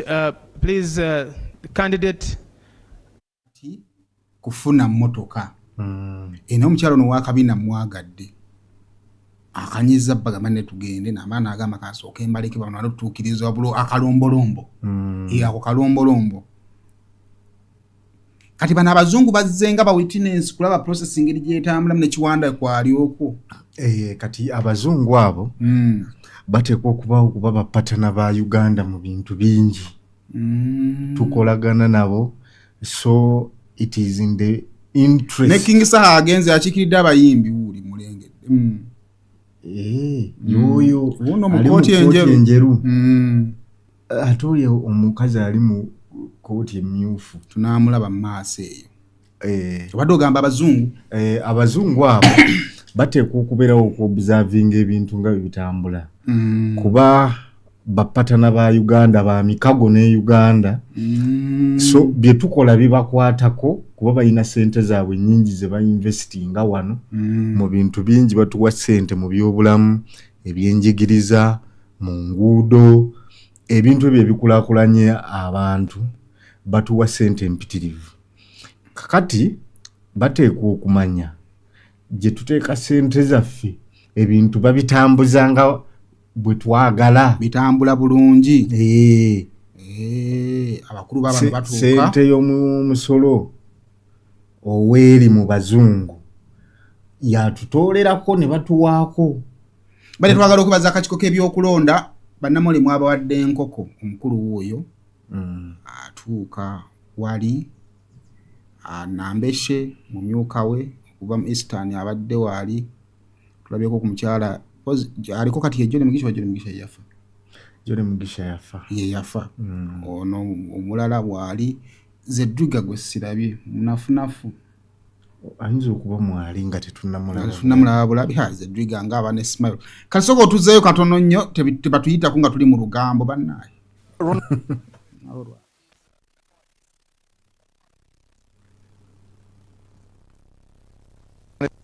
The principal to receive, he's actually a candidate. He's byagana naffe tusobola byogera ekigenda mu maaso tajja kutwefuulirako buzibu nnyo. Yogera oluzungu n'alunyola n'oyinza olowooza bajiga biva mu ggulu. So enteekateeka yiwe tubwekola ki? So tulowooze nti kati tuba tugaddewo. Wayinza okubaayo abalala. Otweke tofaayo. UBC is a national broadcaster. That is our money. Ekigenda mu maaso wali bamuhanding over. Kyentegeddemu toyina kyokola. Abasirikale gavumenti ye balabirira. Amafuta gaba ga gavumenti.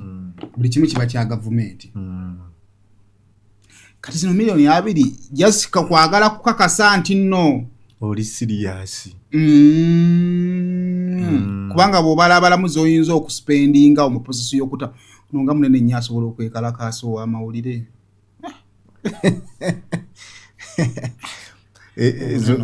Butyo kati otugenda mu kudduka amubadde ogamba oli omusajja gwennyumizizza yabuuka omwala. Emisinde bwe gitandika tewabaawo ebyo. Walaba bomuzi oku Parliamentary Avenue omusajja omunene yadduka paka nakati bamubuuza yadduka atya. Nakatonda yatudizayiningira obulamu oba yachiment bwagala. Kati kankubuulire Saimu okumanya twagala obulamu. Olaba muyinza okubeera awo ne mwekumamu ogutaaka. Abasajja ne batulisa baluti yaabwe wali nga baagala kukwata upload. Wano emisinde ne giddingana bagenda obbakoonako nti owaayi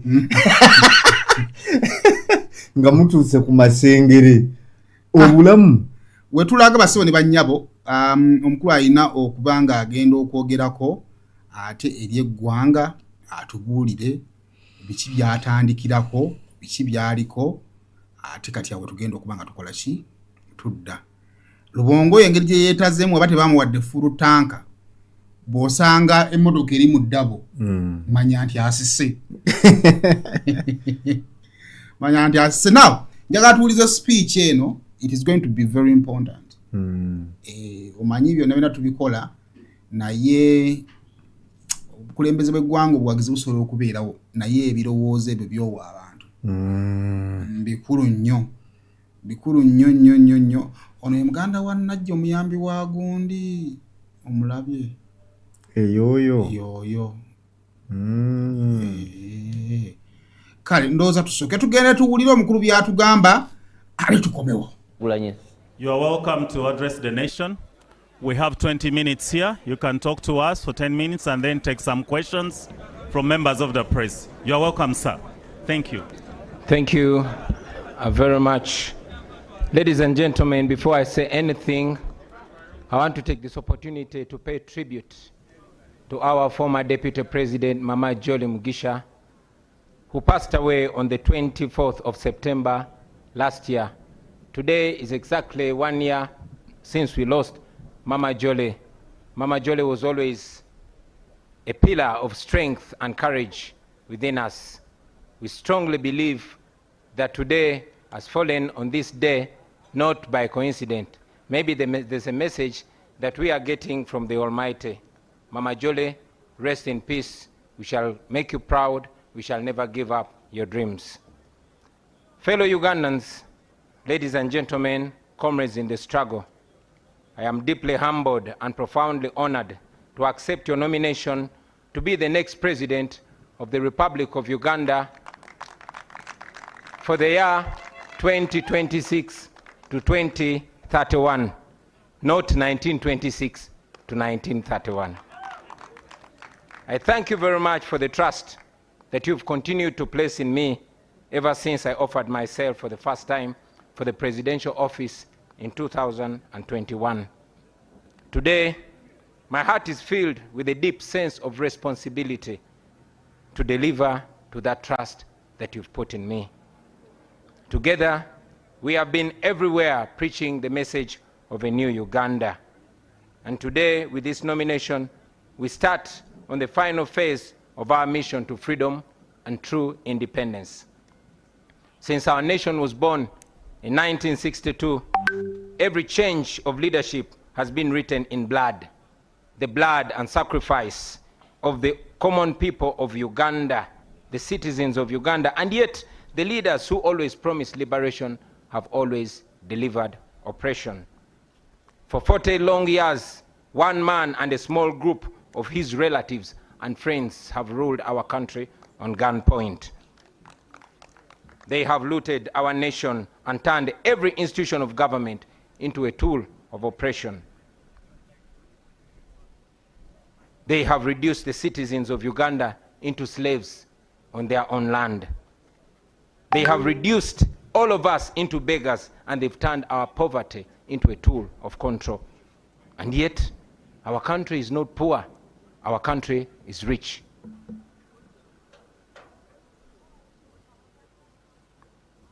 Our country cannot fall down. Our country will stand firm. Ladies and gentlemen, our country is fertile. Our people are hardworking and enterprising. We are rich in creativity. We are resourceful. We are energetic. We are young, and we are promising. Our country is one of the richest countries on the planet in terms of natural resources. So, my brothers and sisters, our problem is not lack of wealth. Our problem is lack of leadership. Leadership that serves the people instead of terrorizing them and exploiting them. Leadership that seeks to uplift the citizens instead of enslaving them. Sisters and brothers, this is not the first time that we stand before you with a dream of a new Uganda. We first made our attempt 5 years ago in 2021. Hundreds of our brothers and sisters were tortured. Many of them were arrested, and they're still in prison as we speak right now. Many were killed, and many are missing to the present day. And yet, we refuse to give up. I know that many of you are now asking, why then do we go to the polls? Why do we risk the tear gas, the bullets, the prisons, the torture chambers, the death, and all the mess that is awaiting us? My answer to you is this. We risk it all because the alternative is giving up, and that is 10 times worse. If we give up now, we shall have no moral authority to complain about what happens next. If we surrender now, that means that the fighting spirit of Rita Nabukenya, of Frank Senteza, of Yasin Kauma, and many others has been defeated. It means that they died in vain. It means betrayal. Betrayal of the comrades who have spent years in prison, counting on us who still have our little freedom to continue fighting for their freedom. Therefore, ladies and gentlemen, no matter what happens to us, we must keep moving forward.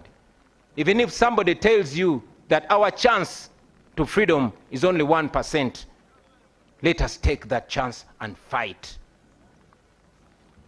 We have always been telling you about the protest vote, and today, let me use this opportunity to break it down in more detail.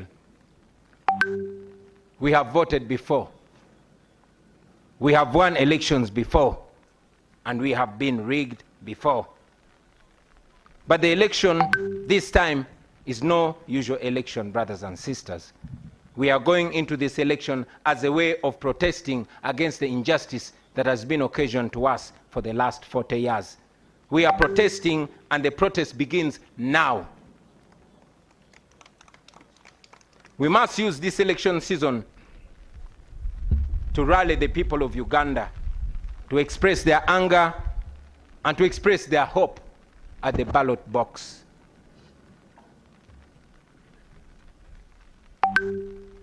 We are going to use this election to protest legally. We are going to use this election to protest constitutionally. And we are going to use this election to protest non-violently. We must mobilize the people of Uganda to come out and vote in very, very large numbers. Numbers too big to rig. We must lay different strategies and make different plans to ensure that we, the people of Uganda, get our freedom in this season. Now, to our brothers and sisters in the diaspora, you, brothers and sisters, the Ugandans in the diaspora, you send so much money. You send more than $2 billion back to Uganda every year.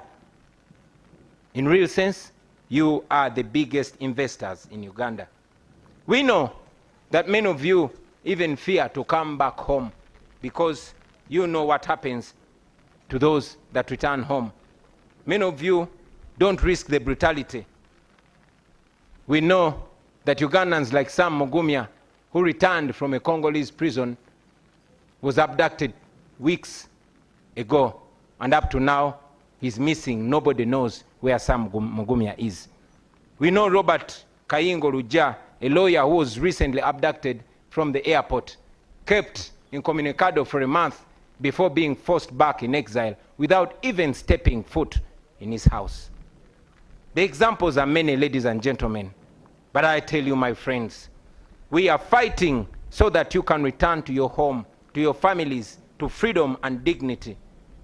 We are fighting so that you are received with roses and not handcuffs.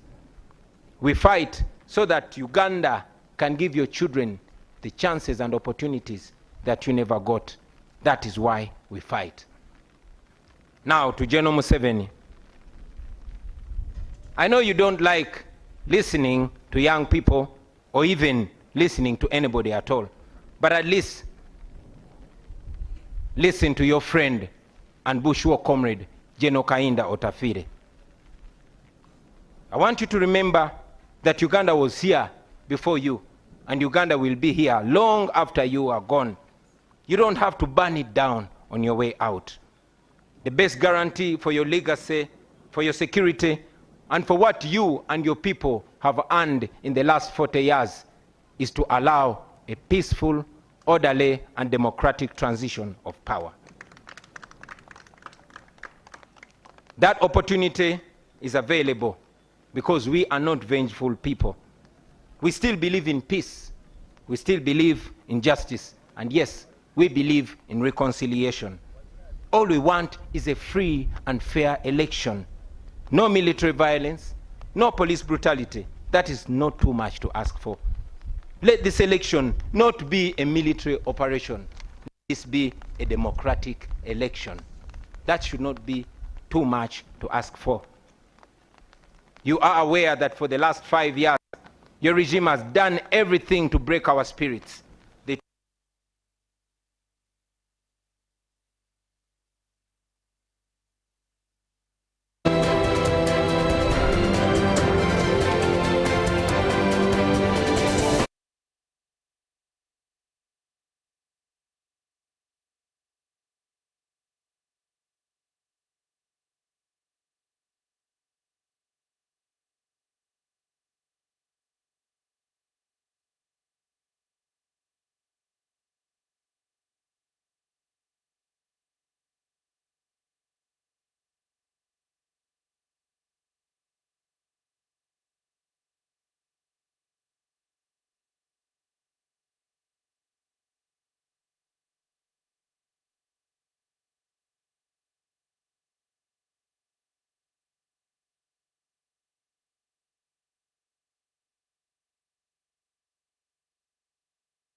Definitely dream of too. That is a new Uganda where citizens can demonstrate on the streets about injustice. Where citizens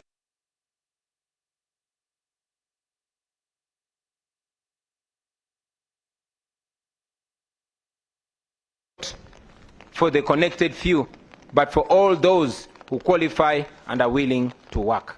Thank you.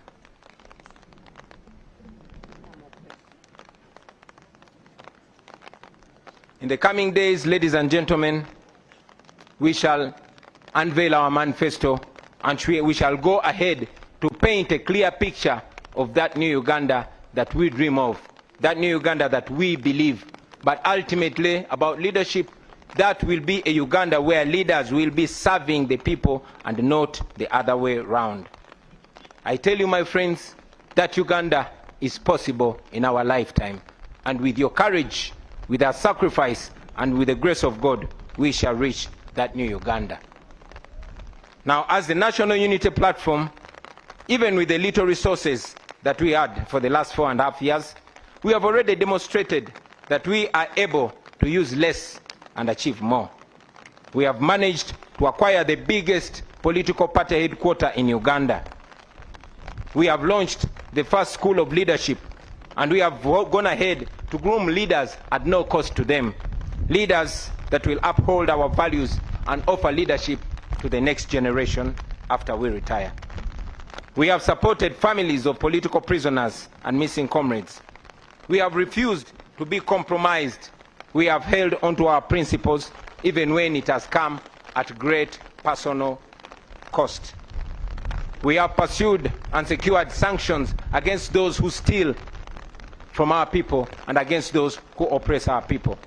We have kept the struggle alive and we are growing even stronger. Now to the international community. Uganda's freedom is not only for Ugandans. Uganda's freedom is for everybody. If Ugandans are safe, if Ugandans are not safe, neither are our neighbors, nor the international dwellers or the international community that always receives us when we go seeking for asylum.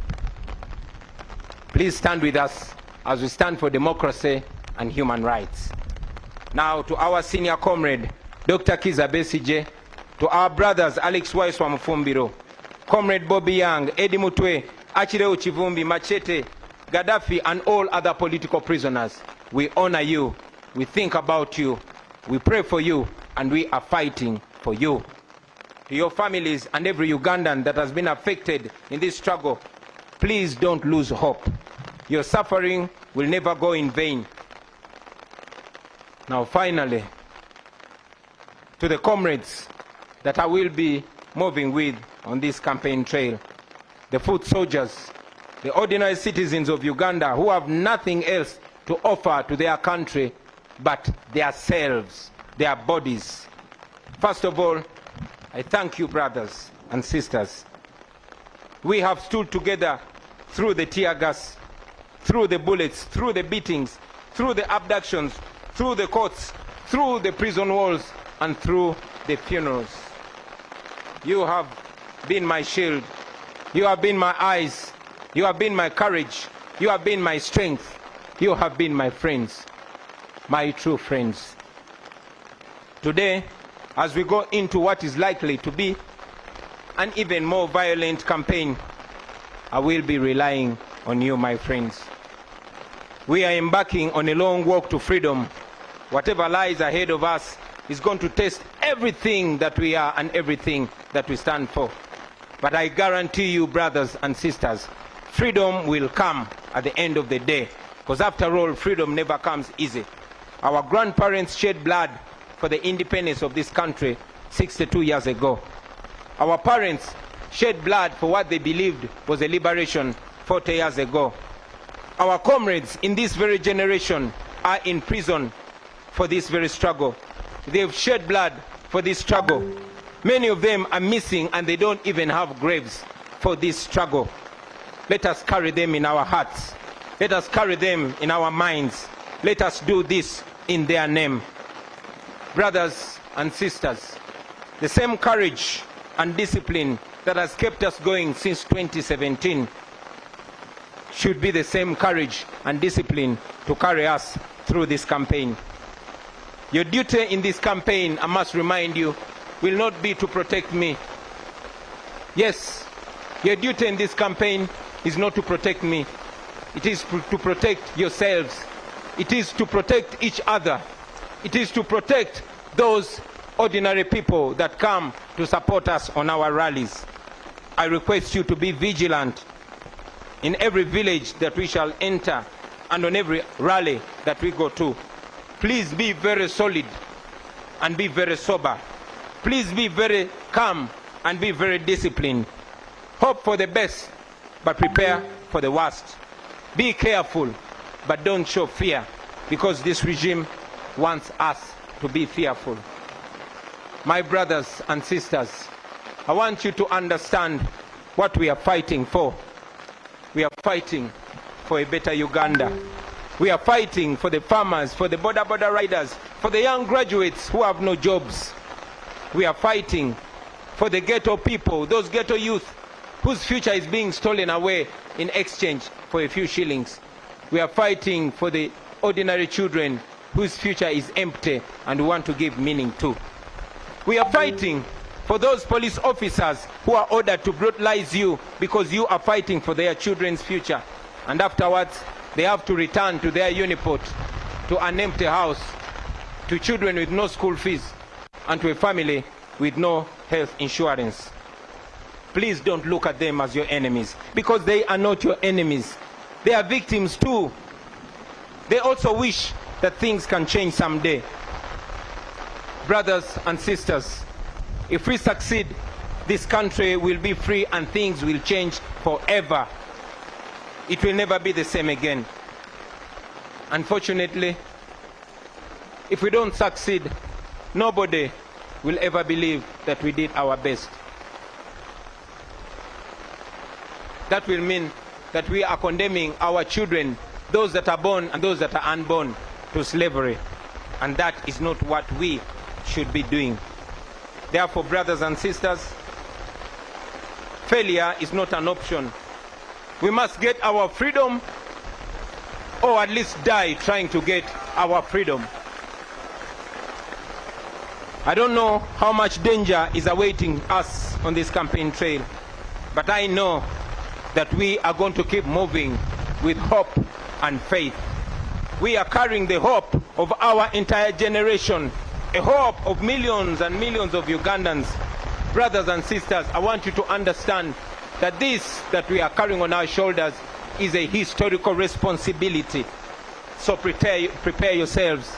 Hug your loved ones one more time and tell them that we are going to war. We are going to a war that we never chose, a war that we are not even trained for, but a war that has been imposed on us by our oppressors. We are facing an enemy that is armed to the teeth, and we are facing the enemy barehanded, only armed with the truth and God. We are fighting this because it is a duty that we must take on. We are fighting for our God-given right to live as human beings in our own country. We will never retire. We will never give up. We will fight until we are free, and I'm sure we shall be free in the end. This is not a matter of when, but it's not a matter of if. This is a matter of when, and we know that we are going to achieve our freedom.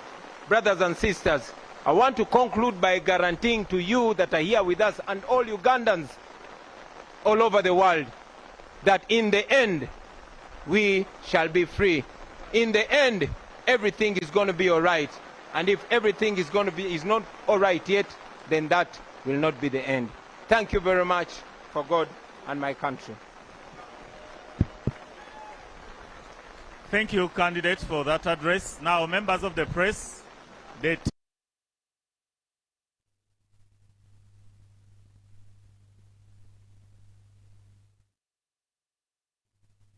chooses. So that is the guidance from his team. Thank you very much.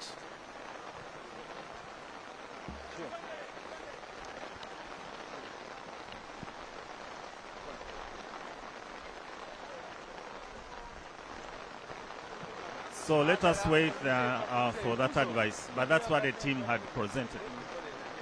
Thank you. I don't think we have time. Yeah, apologies because of the weather and because of the time constraint. We request that we proceed to Natete to address our rally and maximize our time, and maybe we'll answer questions from there or another opportunity. Thank you very much. Thank you, candidate protocol team. I know